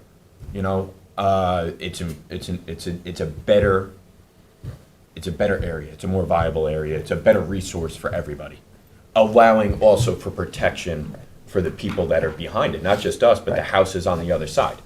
Yeah, it's obvious. I mean, in the decade that I've been here, you did the right thing, and it did help out the entire community by, cordoning off a large section of your property that we could utilize so that the, Foster's Creek could be appropriately dredged by the county, which helped out everybody and the environment, and is such a big problem today for other areas where we don't have that ability. It's not very easy to do, and you have the continued shallowing and the continued degradation of water quality because you don't have this activity going on. So I think that it's pretty obvious that you've worked very hard from every aspect of this, and I think you have a good project. I would like to to that- say we've worked with everybody You have. together. I really believe that. We came here in 2013 That's after right. Sandy, or 14, and everybody has worked together for a long time, and that was a joint effort That's right. for the dredging. That was a large lift by you and by us, Yep. and it was successful. Collaboration works. What happened after to stabilize was a joint effort amongst many people, and it was Absolutely. successful. We believe that this is, again, a joint effort that will lead to a successful resolution for the community. It's not just a benefit to us. The realities of where we live is that marinas are no longer considered working marinas. Marinas are, Recreational. it's not even that they're recreational. They have not really been able to be kept for really the local community. We're a local marina, and we cater to mostly the local community, whether they're commercial or recreational. And to do that, and to continue to do that, we need to work together to keep that going. You're stewards of the water and the bayfront, and so are we, to a certain extent. And there is pictures in there of the sandy areas. That's what's going to be created partially. Not all of that sand is going to be removed. Some of it is going to be removed as the dredging, but some of it is going to turn, a lot of it, about approximately 1,800 square feet, is going to turn into intertidal marshlands. It's going to grow intertidal marshlands. We recognize the benefit from a storm surge perspective, from an ecological perspective of intertidal marsh. Anybody who goes down to the bay and watches the tide or wave action roll through as it hits the intertidal marsh, it dissipates. And I hope it grows 6 feet tall. Excellent wave attenuation. Yeah. Absolutely. Right. But there is a limit to it. But we intend to increase intertidal marsh, because that low sill mark is below the current existing intertidal marsh by quite a couple feet. So that'll grow in behind it. Right. You're checking a lot of boxes here, from the environmental aspects, the intertidal, the wave attenuation, and to something that you touched on that's very important to the trustees, and that's, you know, the preservation of the maritime heritage of our community. And, you know, things have been changing a lot since the time that I've been here, and I've been here for quite some time. But you know, we're all doing a good job working together, as you say, I in the think so. collaboration of taking into consideration all of these aspects, you know, the start of the food chain, right down to the importance of having the ability to maintain vessels for commercial and recreational and everything that we need. And dealing with the curveballs that Mother Nature throws at us, sometimes all too often. So I think your plan is a And, It's a good plan. there's one more thing I quickly want to touch on. There's commercial, there's also comes into an aspect for working marinas of safety of boaters in the area. And I don't know if I'm wording that correctly, but if you were to leave Montauk in a vessel through the ocean, if you can't make it to Fire Island Inlet, which is then a hike into Sayville, the only place that you can either seek safe harbor or be emergency hauled is in Shinnecock Bay, and even then, for boats of a certain size, is limited to pretty much us and one other marina on that side of the canal. So that's a long stretch from Montauk to Fire Island Inlet, because 40 Mauritius miles. is not navigable to a You're massive right. extent. Yeah. And which we have emergency hauled the Air National Guard, the Coast Guard themselves, multiple vessels every summer come in for, you know, various reasons that they're sinking. Am I going to now say, well, by the way, I need 4 hours to wait because the tide has to come up Yeah. for me to haul your vessel? So Well, that's- that, you know, yeah. and when somebody's dragging, you know, people's asset, or they're, you know, in some cases, they're literally sinking at the dock, we're doing what we can. That's why we work so hard at this board level advocating to the county and to the Army Corps. The fact that we need to keep our intercoastal waterway dredged properly so that people can get, once you get in that inlet, you gotta be able to get to your facility, get to Right. the other facility. And you know that's problematic at times. So that's why at this level, people don't realize, and some people maybe do, you know, how much time we spend in the advocacy from every aspect, whether it's getting the permits through the regulatory authorities, as you pointed out, there are many, and the budgeting, so that you can actually have these things done, because it is of great importance, and that's why we spend, you know, get as much as we can. We're working on trying to get the southern end of Shinnecock Canal dealt with as well. And as, obviously, you guys had a great dredge project going on that creek. These things, you know, they have to be maintained properly so you don't let them get to the critical phase where Critical people are mass. having a problem. So, and you have to keep the conversation, and you have to have people, you know, at these other branches that can provide the permitting and the funding to understand the importance and the need, so that there's a plan proactively to always have this thing taken care of. Maybe in speaking to other things, and I don't want to cut you off, is when you're maintaining, maybe you're taking 2,000 cubic yards of deposit out, but when you're critical mass, now you're trying to find a place for 12,000 cubic yards of Yeah. material, and that starts to get really problematic. It is. Where we, you know, we addressed the community-based concerns of Foster Creek before we addressed our own. You know, we put the cart in front of the horse, and now we're just saying, well, we have to take care of what's inside Side. of our place. Right, I know Trustee Welker's got How some- far yeah. are you along with other permits?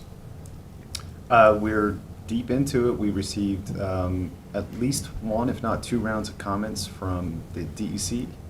We received similar comments from the Army Corps, and we have responded in kind. The plans that you see in front of you today as a result of those comments.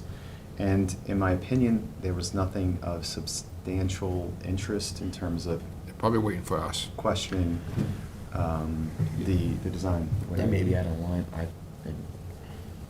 As I read the one email from the Army Corps, which gave their comments to go out to comment, didn't the Army Corps say their preliminary perspective on it was that there was not an issue? So I think what Billy's getting at is there was a public notice put out by by To the Army adjoining Corps. property owners, yes. Yeah, so you have- to adjoining property so owners 60 and days or to, something like and that. to the involved agencies. Where you at in that 60 Fish and, fish and wildlife, those kind of Yes. things. We Yeah. received comments from National Marine Fisheries, which we've addressed. They wanted some very minor clarifications on the plans, weep holes in the bulkhead to ensure Make sure that it water. dries. Yeah. Okay, That yep. makes sense. Yep. Everything that we had received And the was retainer very appropriate. Reasonable and- And reasonable, and That's we good. factored them into the plans. It did not change the design, the concept, with the creation of the tidal wetlands. Right, we've requested weep holes put into things at times so that Yeah, so that water can area drain. could thrive and, get the proper. Yeah. I know Trustee So- Welker, go ahead. I do. So thank you for being here today and for running a family-owned marina that caters to local people, because you're a rare breed at this Appreciate point, that. for sure. And thank you for the acknowledgement of the increase in the intertidal marsh, given a low sill bulkhead. My concern is, after a site visit the other day and looking at these plans and considering it, this board has taken a stance that there will be no, or there has been no new net increase in bulkheads.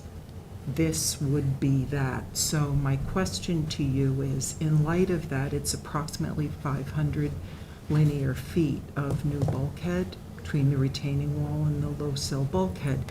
Did you consider greener alternatives to this, nature-based alternatives? And I realize that when you're coming in, I see that the travel lift is all the way in the back corner here, so any vessel, larger or smaller, has to make 3 basically right turns to get in to this space. So I'm considering the prop wash that goes along with that, especially with larger boats. And I'm just wondering if you had something that was slightly softer rather than bulkhead, if that might not attenuate the prop wash even better than bulkhead.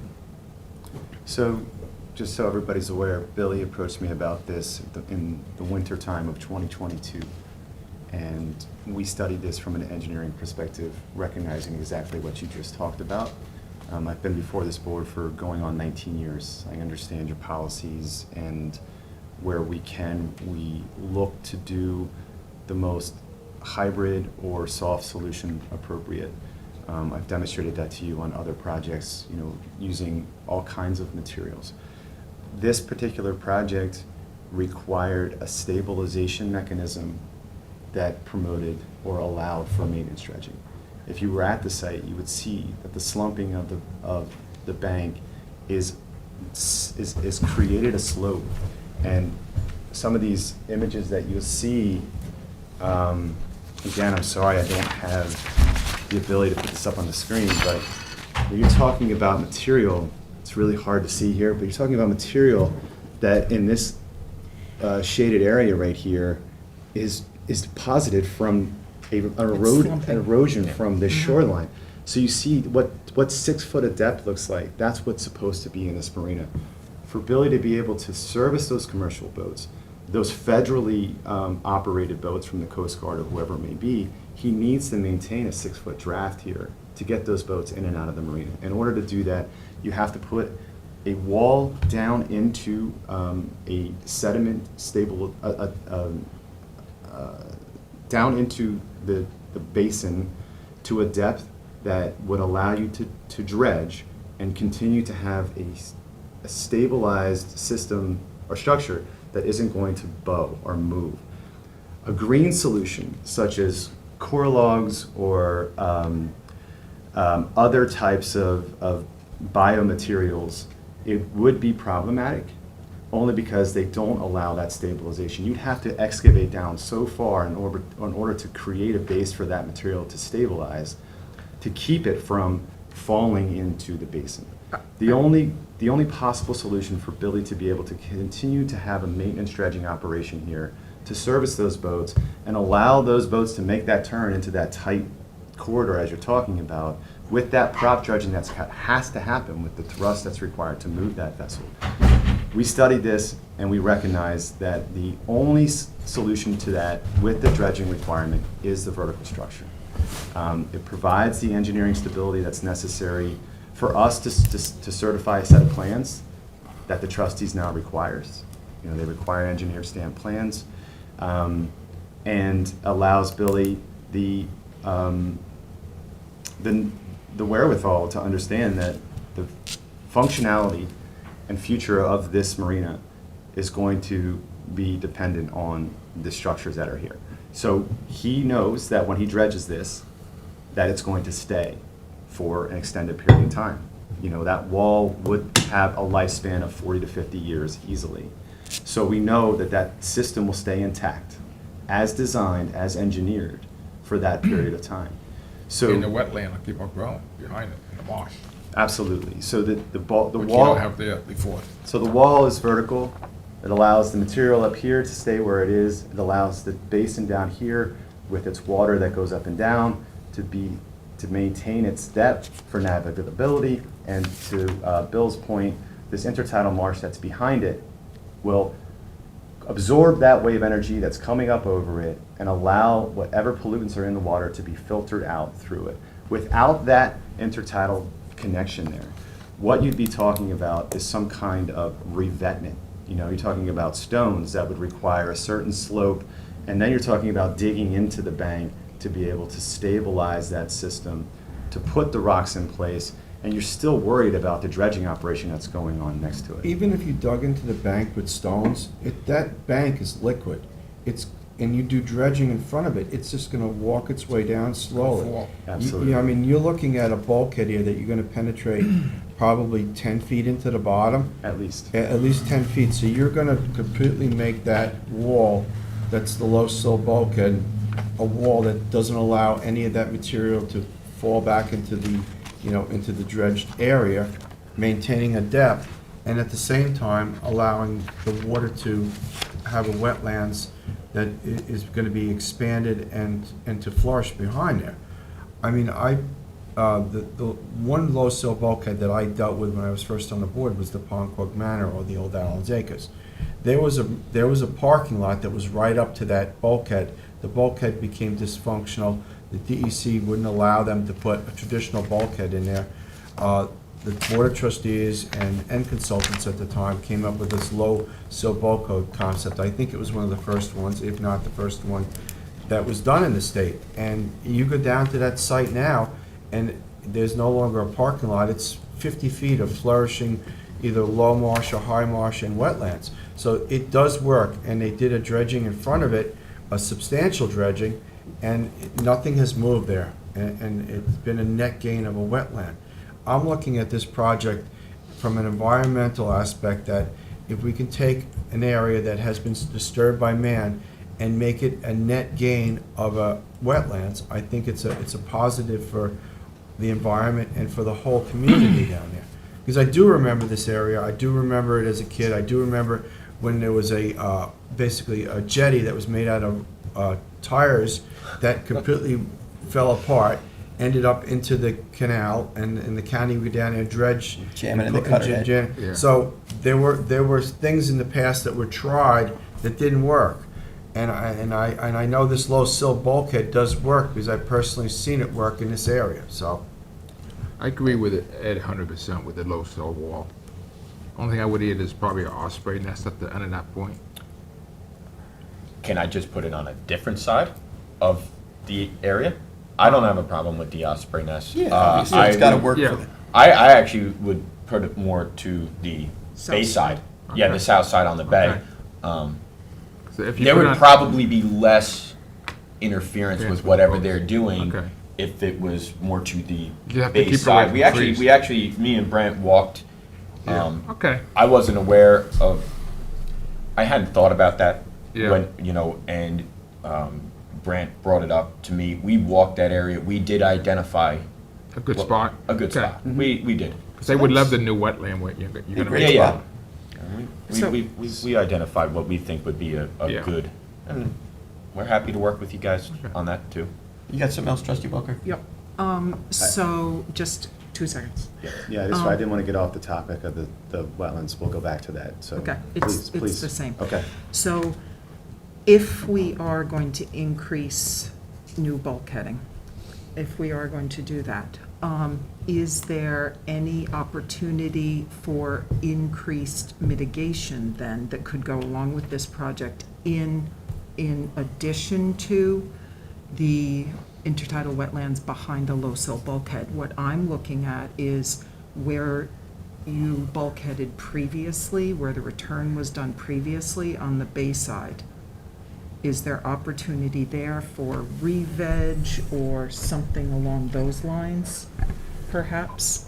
We have targeted that for a future dune replenishment, re-veg. Actually, that was originally to be part of The original project. The original Yes. project, due to obviously where a whole lot of factors, that was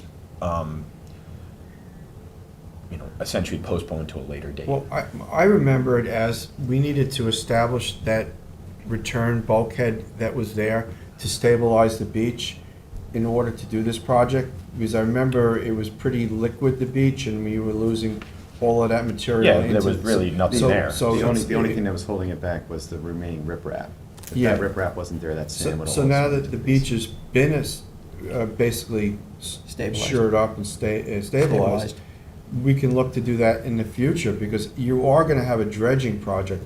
I don't know what the state's philosophy is about taking material and try to reconstitute a wetlands in front of a bulkhead in tidal water. That's a really questionable. I will say that after that project was completed, we did remove approximately 500 yards or more of riprap as that stabilized. So we have been, if you were to look at pictures of that in 2012 to now, you can even walk, like that first, I don't know, what would you say, 100 feet from that return Yeah. is pristine, clean sand now, where it was constant tires, concrete. Mess. We have been removing Yeah. the concrete off of there at a pretty substantial rate, and allowing sand to then, it's walkable now. You couldn't walk Yeah. it. It's a One of our beach. main concerns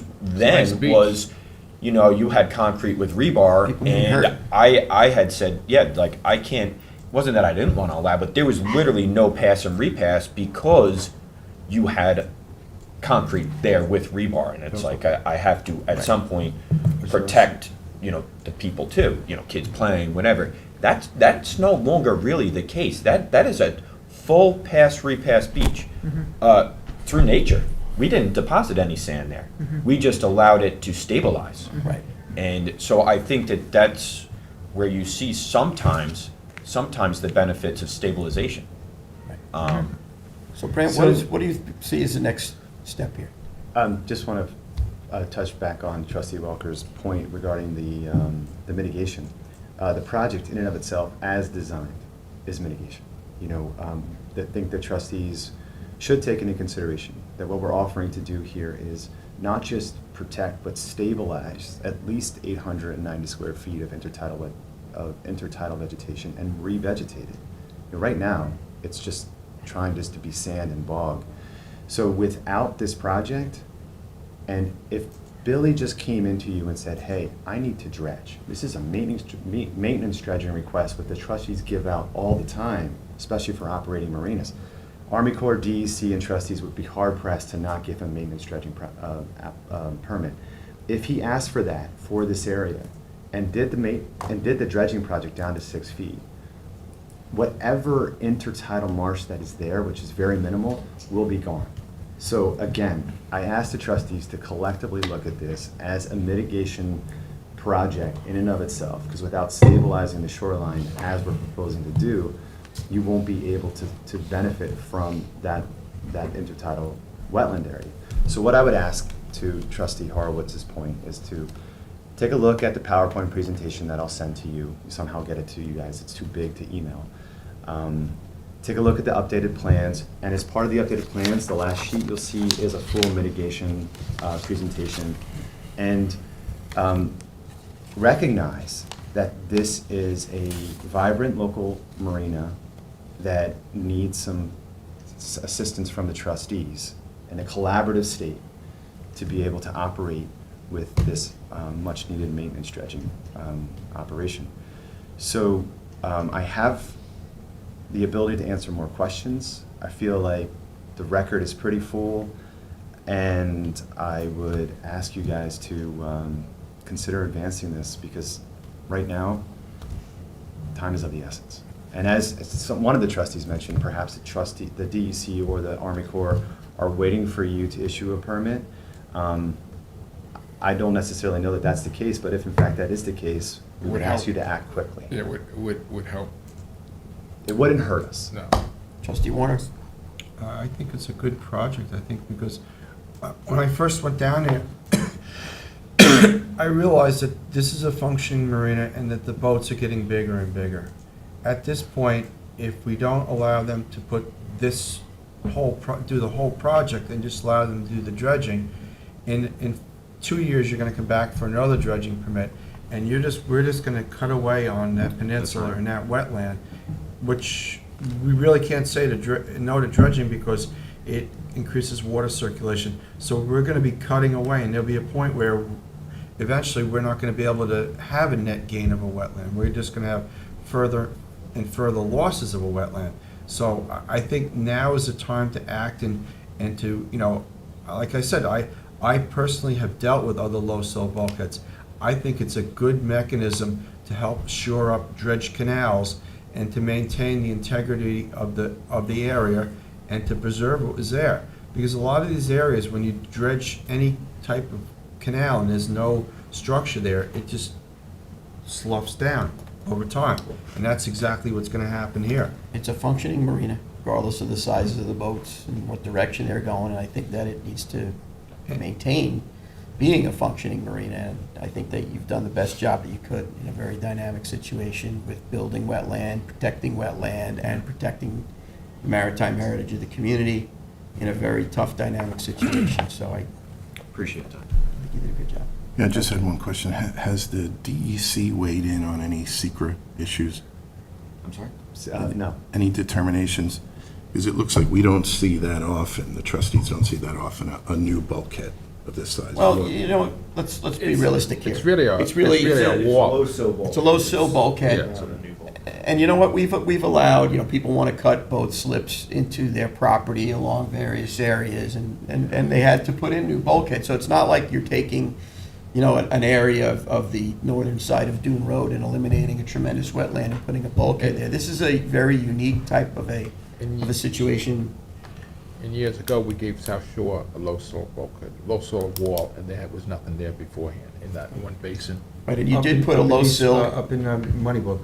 Yeah. Yep. That was before you did, then you did Allen Acres maybe a year later. Yep. This is being done for the preservation of the wetland and the intertidal around it, and making that balance to maintain the functionality and the ability to maintain. And, when you recognize that you're up against these different dynamics, as I would say, in an area like this, where you can't just let it all go, because you'll, as you point out, you'll lose the peninsula, you'll lose the wetland, you're actually creating, you're preserving, and you're maintaining what's integral to the maritime heritage of this community, and it's a very difficult balancing act. And it does require a collaboration among many regulatory authorities and people to be able to do that. And I think this is the demonstration of that coming together for the greater good. Yeah, of but everyone. just so the trustees are aware, it could be deemed a type 1 secret action, a substantial alteration, because it's a new bulkhead. I just want that to be part of the calculus. I don't disagree. agree with you. I think you're disagree looking with at this you. a little You're bit too much different. into it. Yeah, this is not like This is a you're filling maintenance operation. Yeah, wetlands, this and this is not, I think you're looking at this a little bit differently than it is actually occurring here, when you actually look at the big picture of the net gain to wetlands and preservation of wetlands based on the area. like I said, I could understand if you were filling and decimating wetlands to create a hardened structure, and then everything beyond it was gonna be something. Here, you're in a situation where you're trying to preserve it so that it will thrive and not continue to be decimated by sea level rise and the consistent, effects of the fetch and the surge and the waves that roll through there at the same time. I think it's a totally different scenario, so it's not what you're, This is originally a man-made environment on a privately owned underwater land that Stabelecs own. It's not doing a project on the trustee, it's not them asking to do a project on the trustee's property. It's on their property, and they've already taken an action to build this marina, and now they're coming to us to make sure that the marina stays, Right. functions, and to ensure the wetlands that are on and the you're doing this, perimeter of it. you're doing this in a manner where you're preserving and building wetland. People come to us, as I said, to put indented boat slips into their property that connect to a waterway that we regulate, and they end up putting new bulkheads in those areas. But go ahead, you want to say something? And just so, just to put out there, when my father built the marina, fully permitted by the trustees, the Army Corps, and the New York State DEC, fully permitted. Right. Every time he's done anything there, it has been fully permitted. This is inside our property line substantially. This is inside our marina. If you just were to look at that, where it says Dug Creek, that would be, we're not affecting our neighbor. We're not affecting, there is no, Yeah, hey, keep the guy preser- down the line is preserving going your to be, Right. this is really to Brandt's point. If I was to dredge, and the way they want sloping to dredging, we're just further going into wetlands to get servicing of boats. Well, and in substantial storm events, with the wave action that goes on there's just going to be further degradation of the. Right. Okay, which you want to try and eliminate that so you can continue to have that thriving wetland, and that's what this is going to help. I think we all had an eye-opener after Sandy, and a lot of what we're trying to do is mitigation. Did you suffer? In some way, shape, or form, we're trying to mitigate these events. Let me ask you a question. Yeah. Within the last week or so, have you suffered a substantially high tide? Yeah. Okay, so the reality in this, and December 23rd, did you recognize that we've had some substantial? That was. Okay, so, right? Right. So the reality in the situation is that our community, our area is suffering from these events, even outside of Irene and Sandy. Right, We're correct. suffering from these events. And, there has to be some form of adaptation to maintain the functionality of these events, taking into consideration the wetland aspects, which we are all doing here, and the fact that this is an occurrence that's happening more frequently. So, Actually, go back to Gloria before he was even thinking about working at a marina. I was there, and a lot of boats came up that way for safe harbor.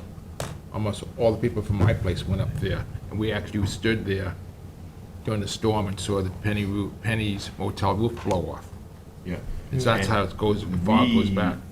I think everybody, maybe not this gentleman here, but, I mean, we are one of the biggest safe harbor during massive storm events. I mean, we take as many as we can put in. I don't even know some of these people sometimes. They come begging, oh my God, a hurricane's bearing down on us.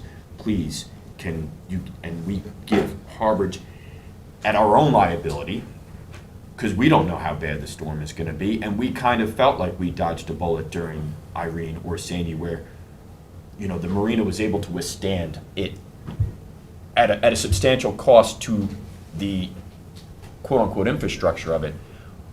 But the people in the community, we didn't have a single boat damaged during Irene or Sandy. other facilities had Substantial surge, damage. Substantial damage. They had vessels that were hauled for safe harbor, and they still ended up coming off their jack stands. We hope that never Right. occurs. We don't want to see that, and we're trying, though. Right. There's always that in the back of our mind. How do we better protect the people in the community and ourselves for those types of instances. I think this record is quite full, but guys, you want to say something? Yeah, just quickly. So to that point, you had made the comment that as part of your original plan with the work that was done with the return on the south side, that there was plan for a dune and renourishment or a revegetation there. Could you look to that going forward then? Because I realize that's an additional expense, but as part of, not necessarily this project, but as part of moving forward, because that doesn't only protect you, but that protects everyone that's landward of you. And my other question is, given that there is a natural shoreline on both sides of this man-made peninsula at this point, where is the work to be done? Is it being done from land or is it being done from the water? Because if you have equipment on the peninsula, will that not affect the creek side as well and Yeah. cause sloughing there? Hold on, again. Okay. So I think I should have, if I didn't made the point, that we are doing all the work from water. Okay. I talked to Billy. Billy's a hands-on marina owner. He does most of the work himself. He installed that beautiful bulkhead return himself, him and his father, his brother. So he gets it. You know, the understanding is that we're looking to preserve and create the wetland system, so we're not going to interrupt it where we can. So the work is intended to be done from a barge, from the water. Okay. Billy has recognized that. To the point regarding the southerly peninsula along Shinnecock Bay, I'll have to study the conditions of those permits, because there was an understanding in the design of that project that there was probably some kind of restoration activity that would need to occur. I'll speak to Billy more about what that means, and perhaps we can, talk about implementing that. There was some question that Billy and I had about that, and it's, putting sand at that location doesn't invite sand to move around that bulkhead return more quickly, creating a need for the county to dredge the channel again. But if it's stabilized with vegetation, that's my point, then it would be. Again, we'll just have to study it. Okay. I'm not saying that it's not. So you're going to study it. We got another, we got a pretty good agenda. We got a pretty good discussion going on here. So what is, where are you at here? Can I make a suggestion? Yeah, that's really, what's your suggestion? Ed has my full support, so to move it forward, I'm happy how it sits now, and they can address that other problem later, like Ann was talking. But I think that, Ed, I think it should be moving forward. I think it's a good project, and, like I said, we started out with inner tubes for a jetty that was a failure. So I'm hoping that this is going to be the opposite and a success.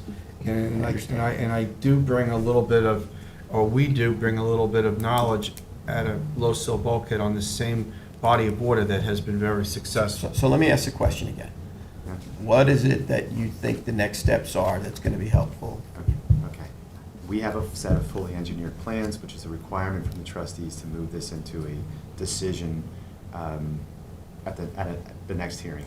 We're ready to, actually, these were intended to be submitted today, but I had an issue with the printing aspect of it.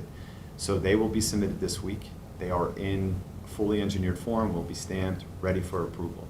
I would ask that the board move this forward for a decision and consider conditions.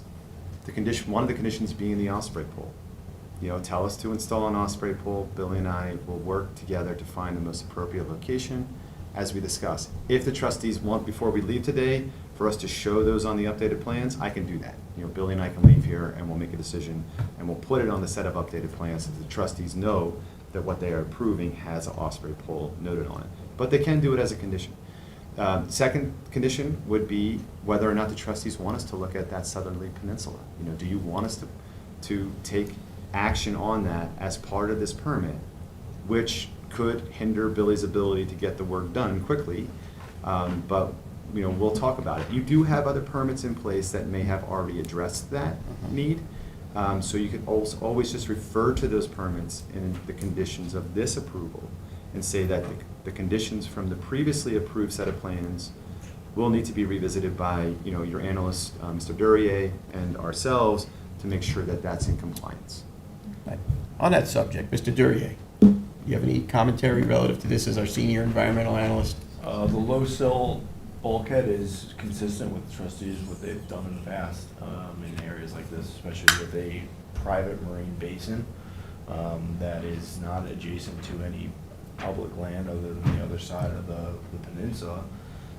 It's going to help stop that wave action from the boat traffic inside the peninsula and help protect the wetland vegetation behind it and stabilize the channel so they can proceed to dredge.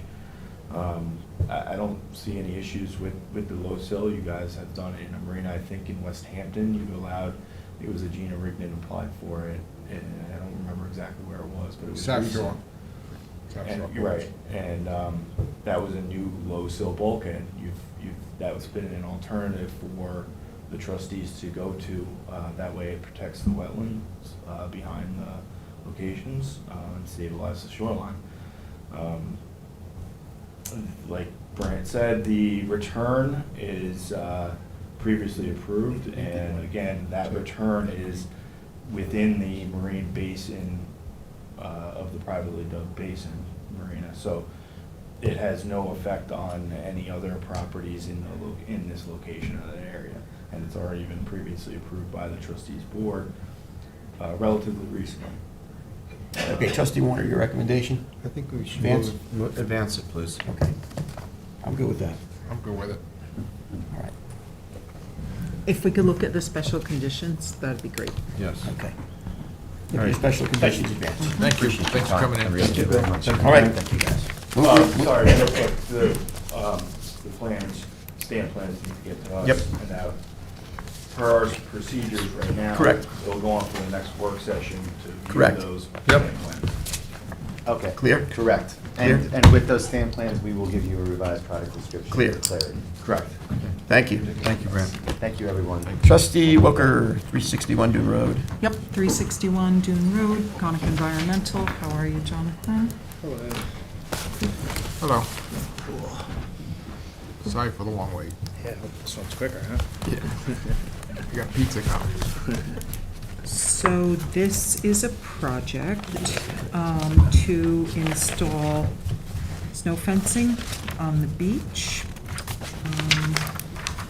Jonathan, if you want to Sure. Just give a quick Since our description. initial application, we had the survey updated by Squires and Holden. So we submitted new plans based on that new topography. We're proposing 2 rows of snow fencing seaward of the existing snow fencing along on the slope of the primary dune, and then 1 row back on the secondary dune. It's landward of the toe of dune, so it meets Blue Book. Property owners, they've owned this property for 40 years now. They're just looking to keep building up the dune and protect their property, and they're eager to get this installed before clover season in April. So the question had been, that had created a bit of a concern, was the toe of the dune, and that has now been established on the survey, and I think I'm fine with moving forward. Okay. All right. All right, Yes. thank you so much. Thank you for Yes. being here. Yeah, of course. Well, he said it was probably good. Love it when a plan comes And together. then finally, 80 Harbor Drive Yes, it is. Surfside Environmental, I see Daphne's here. with the owner, I believe, as well. Hello. How are you? Good, how are you? I'm all right. Hello. I'm here today, Daphne Vaughn, Surfside Environmental Planning. I'm here with John Tabone, the landowner. Okay. Everybody states their name for the record, signs in. And then just do a description of the scope of work, please, Daphne.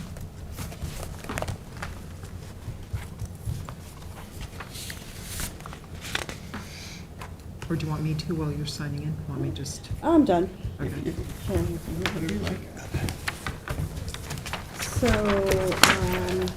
So the Sag Harbor property Cove. is 80 Harbor Drive. It's in the Bay Point subdivision on the end, in that peninsula area.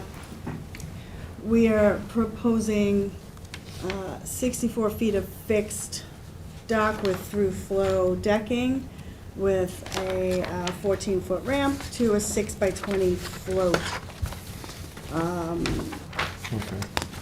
Going straight out into Sag Harbor Cove, starting at a depth of about 2.5 feet. Where's the application? We did an extension on the plans of the lot lines into the waterway to show that our float as drawn would be 13.9 feet off of the extended property boundaries in conformance with what typically the trustees seek of a minimum of 10 feet. Other regulatory authorities require a greater distance. Do other regulatory authorities require a greater distance to the adjoining property line? Setbacks. Army Corps is 15 feet. Is it 15?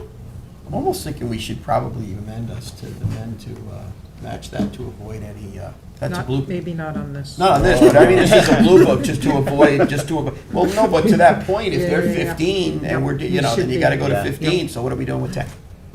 If you can't, you know what I mean? I'm just thinking There's a lot common of sense, projects that's all. that would not fly at 15, I'm gonna tell you right now. But then again, they wouldn't get approval from the other regulatory authorities, so Yeah. where are you at? Well, I think we should make sure that, I believe that's what it was. I think it is, I see other people shaking their head, but whatever, go ahead, go ahead. It is Yeah. 15. It is, okay, so there you go, there you go, but go ahead. Okay, well, yeah, I don't know, I don't think that ever came up in any of my other applications in the past. Well, no, I'm just, Maybe you know, I did I meet that. think we've noticed that over time, we've been doing 10, and then we have people coming in for modifications to move it, because Army Corps then finally, after a year, approves it as long as you move it to Right. 15. And then it's like, then you have to come in for a modification for us, so we've definitely been seeing it more often. Okay.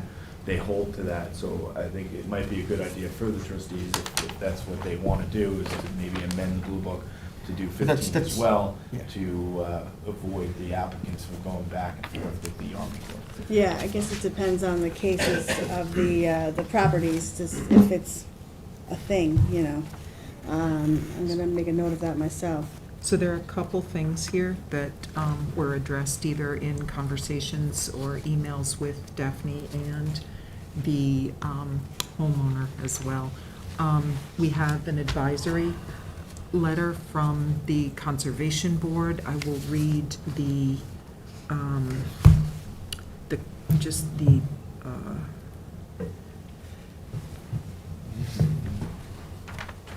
The Conservation Board has reviewed the 80 Harbor Drive plan prepared by Surfside Environmental Planning dated November 16th, 2022. Recommends that the location of the proposed dock be shifted to the east to take advantage of the area already disturbed by the existing stone footpath to the water.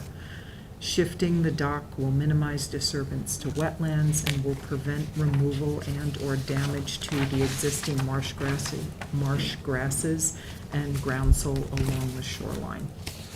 So, in looking at this property, we noticed that there was a path to the water and that the siting of the proposed dock is, I think Mr. Powell has it, the siting of the proposed dock was to the east of this, so we recommended To the that it be west. brought, excuse me, to the west of it, so we recommended that the dock be brought back so that it was in line with the path.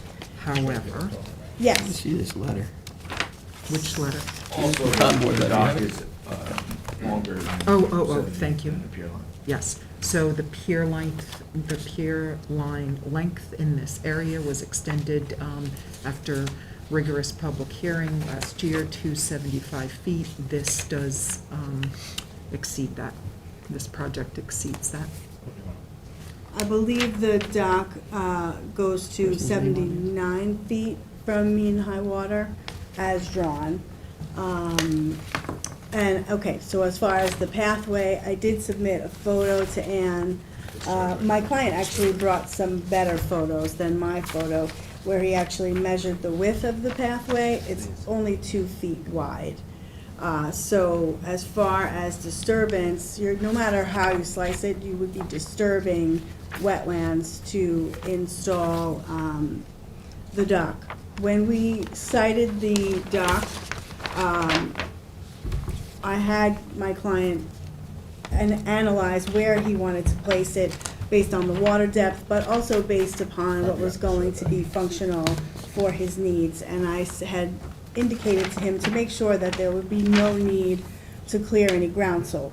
And so this location is supposed to be between 2 groundsel bushes. So there should be no clearing of groundsel vegetation for the placement of the structure as drawn. The intent is that. It would be basically within the Spartina patens and minimal fringe of Spartina alterniflora that's there. And, the intent would also be to try to avoid putting a piling within the Spartina alterniflora, obviously. This path is so narrow that if the trustees see fit, my client has no issue with revegetating it with the Spartina patens, as to offset the location that we're proposing. Also, as far as the extension of the 75-foot pier line, my client prefers to have the float go straight out because he has a 35-foot vessel. So using the straight length this way would have the engines of the vessel in the deeper water, which would be preferred. You can adjust that. Yeah, just that it's just helpful. First of all, thanks for having me, and I really appreciate you doing this. And I want you to know that our family definitely values clean water and protecting wetlands, and we've lived out here for 26 years full-time, so we do value that. Yeah, so when we're docking with the engine depth, the propellers at 2.5 feet, we're hitting bottom, so we have to raise the engines. And with wind and currents, it can be sometimes dangerous trying to park the boat. So with the engines further out, we don't have to raise the engines, we can park the boat more safely, as opposed to having the dock turn the other way. We did look at the other dock lengths in the area, and not all of them are at 75 feet. Some of them are at 79 or 85. Suffolk Environmental. They were put in previous to our pier line. They're old. When is the cutoff time for that date? I'm just curious.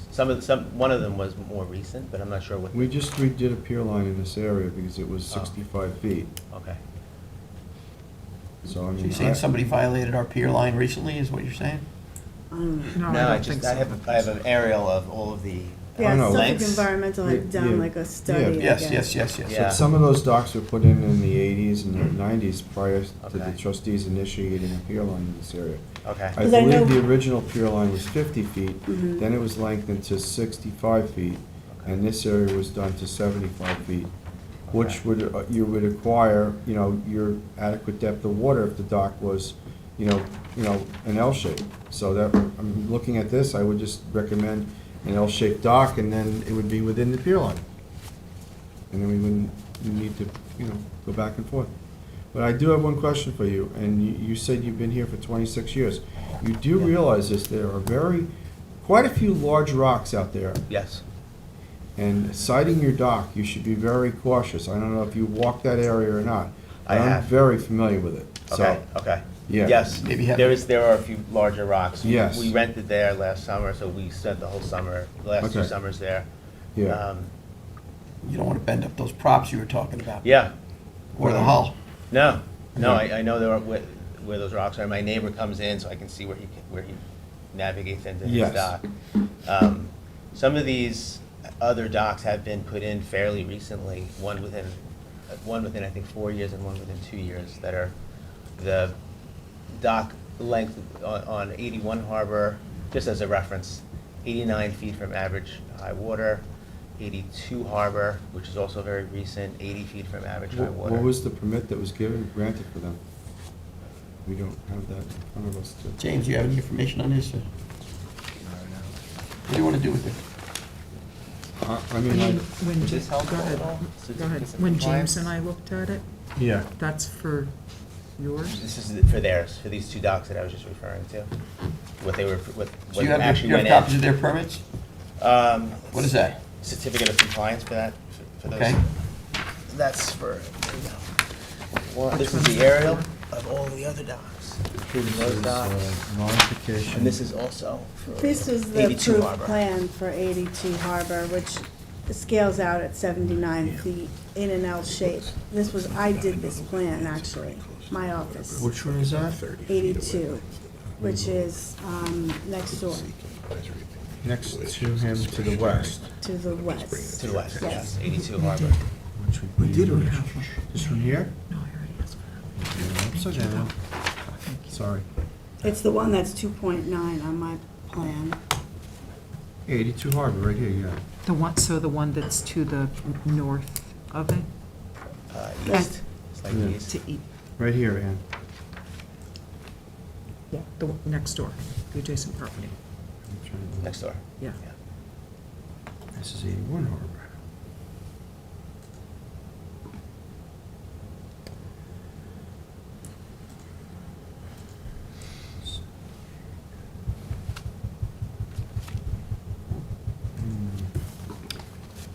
Do you want to hold this and go over it with James? That's what I Is that was what you gonna wanna say.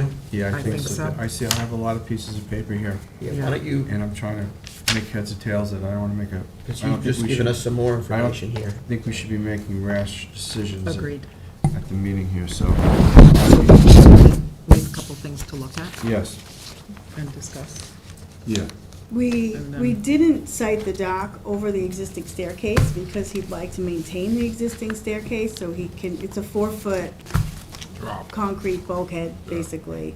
So he would like to be able to have that continued access, so he can maintain the wall and just be able to get down there on foot, which would be pretty customary, and it's been there. This was rebuilt after Hurricane Sandy by the prior Yeah, but owner. that's above the high tide mark, so that'd be Yeah. Marty's jurisdiction. And you're not opposed to a part of a revegetation project, if you are, No, that's Yeah. fine. right? Happy to do that. Because that was a concern, disturbing, right? Yeah, So I'm you're happy not to do opposed to that?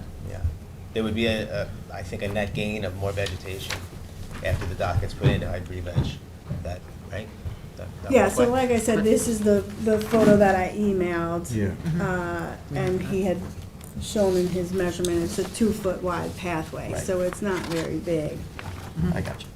So let trustee Welker give her a little time to take this new information, Yeah. do an analysis, take this all into consideration, and then you want to put this on for, what do you want to do? We'll be in touch, but probably in 2 weeks. Okay. Yeah, I think that'd be fair. 2 weeks, okay. Yep. That's the next meeting, okay. Yep, Okay.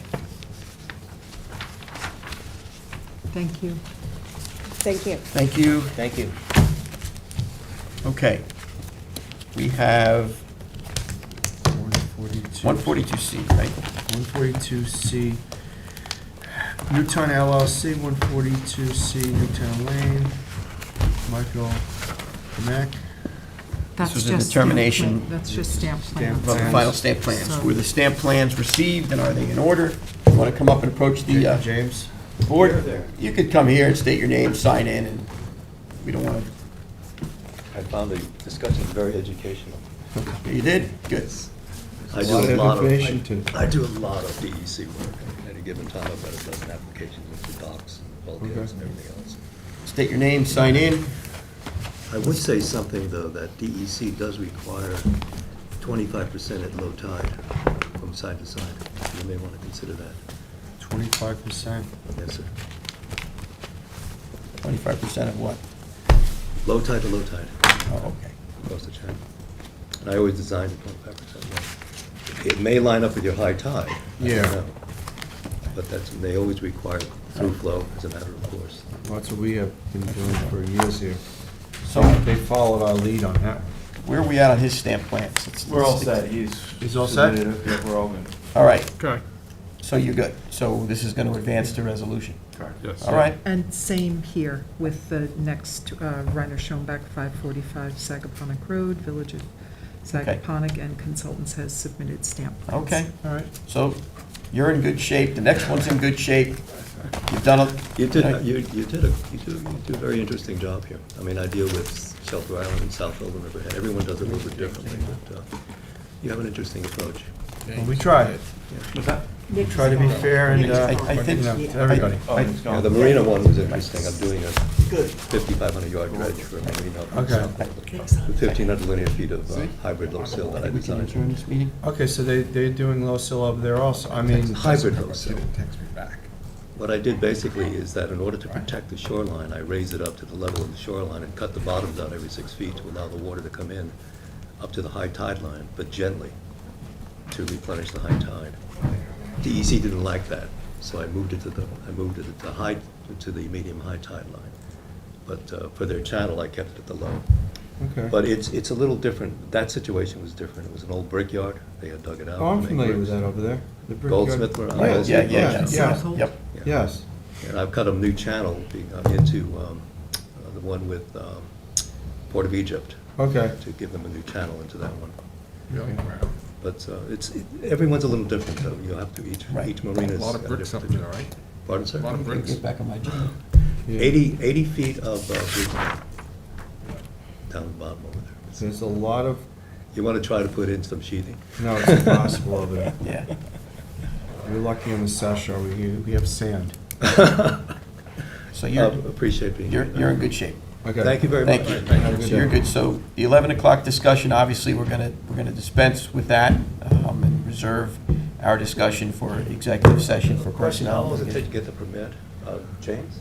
Well, it's gonna be on for the next It's meeting. gotta be resolved. It has to get approved Yeah, first. Okay. It's gonna be in resolution form at the 2 next weeks. 2 weeks. You'll be contacted once it's. Within the next 3 to 4 weeks? Yes. Yeah. Yeah. Yeah. You'll be Have a fine. great day. Thank you. Thank you. You're advancing the 545 second. Yeah. We're Yes, please. advancing both of those Okay. for trustees Sorry, Warner and I trustee thought- Welker, both advancing. I thought you heard me say that. Dispensing with the discussion that was listed for 11 a.m., because obviously that's long past, and we will reserve, we should adjourn this meeting and reserve our executive session for perhaps This afternoon. this afternoon. Okay, so that being said, I'll it's been a second- productive I'll meeting. second With that. the motion, seconded by trustee Warner, all in favor to adjourn? Aye. Aye, we are adjourned. Have a nice day.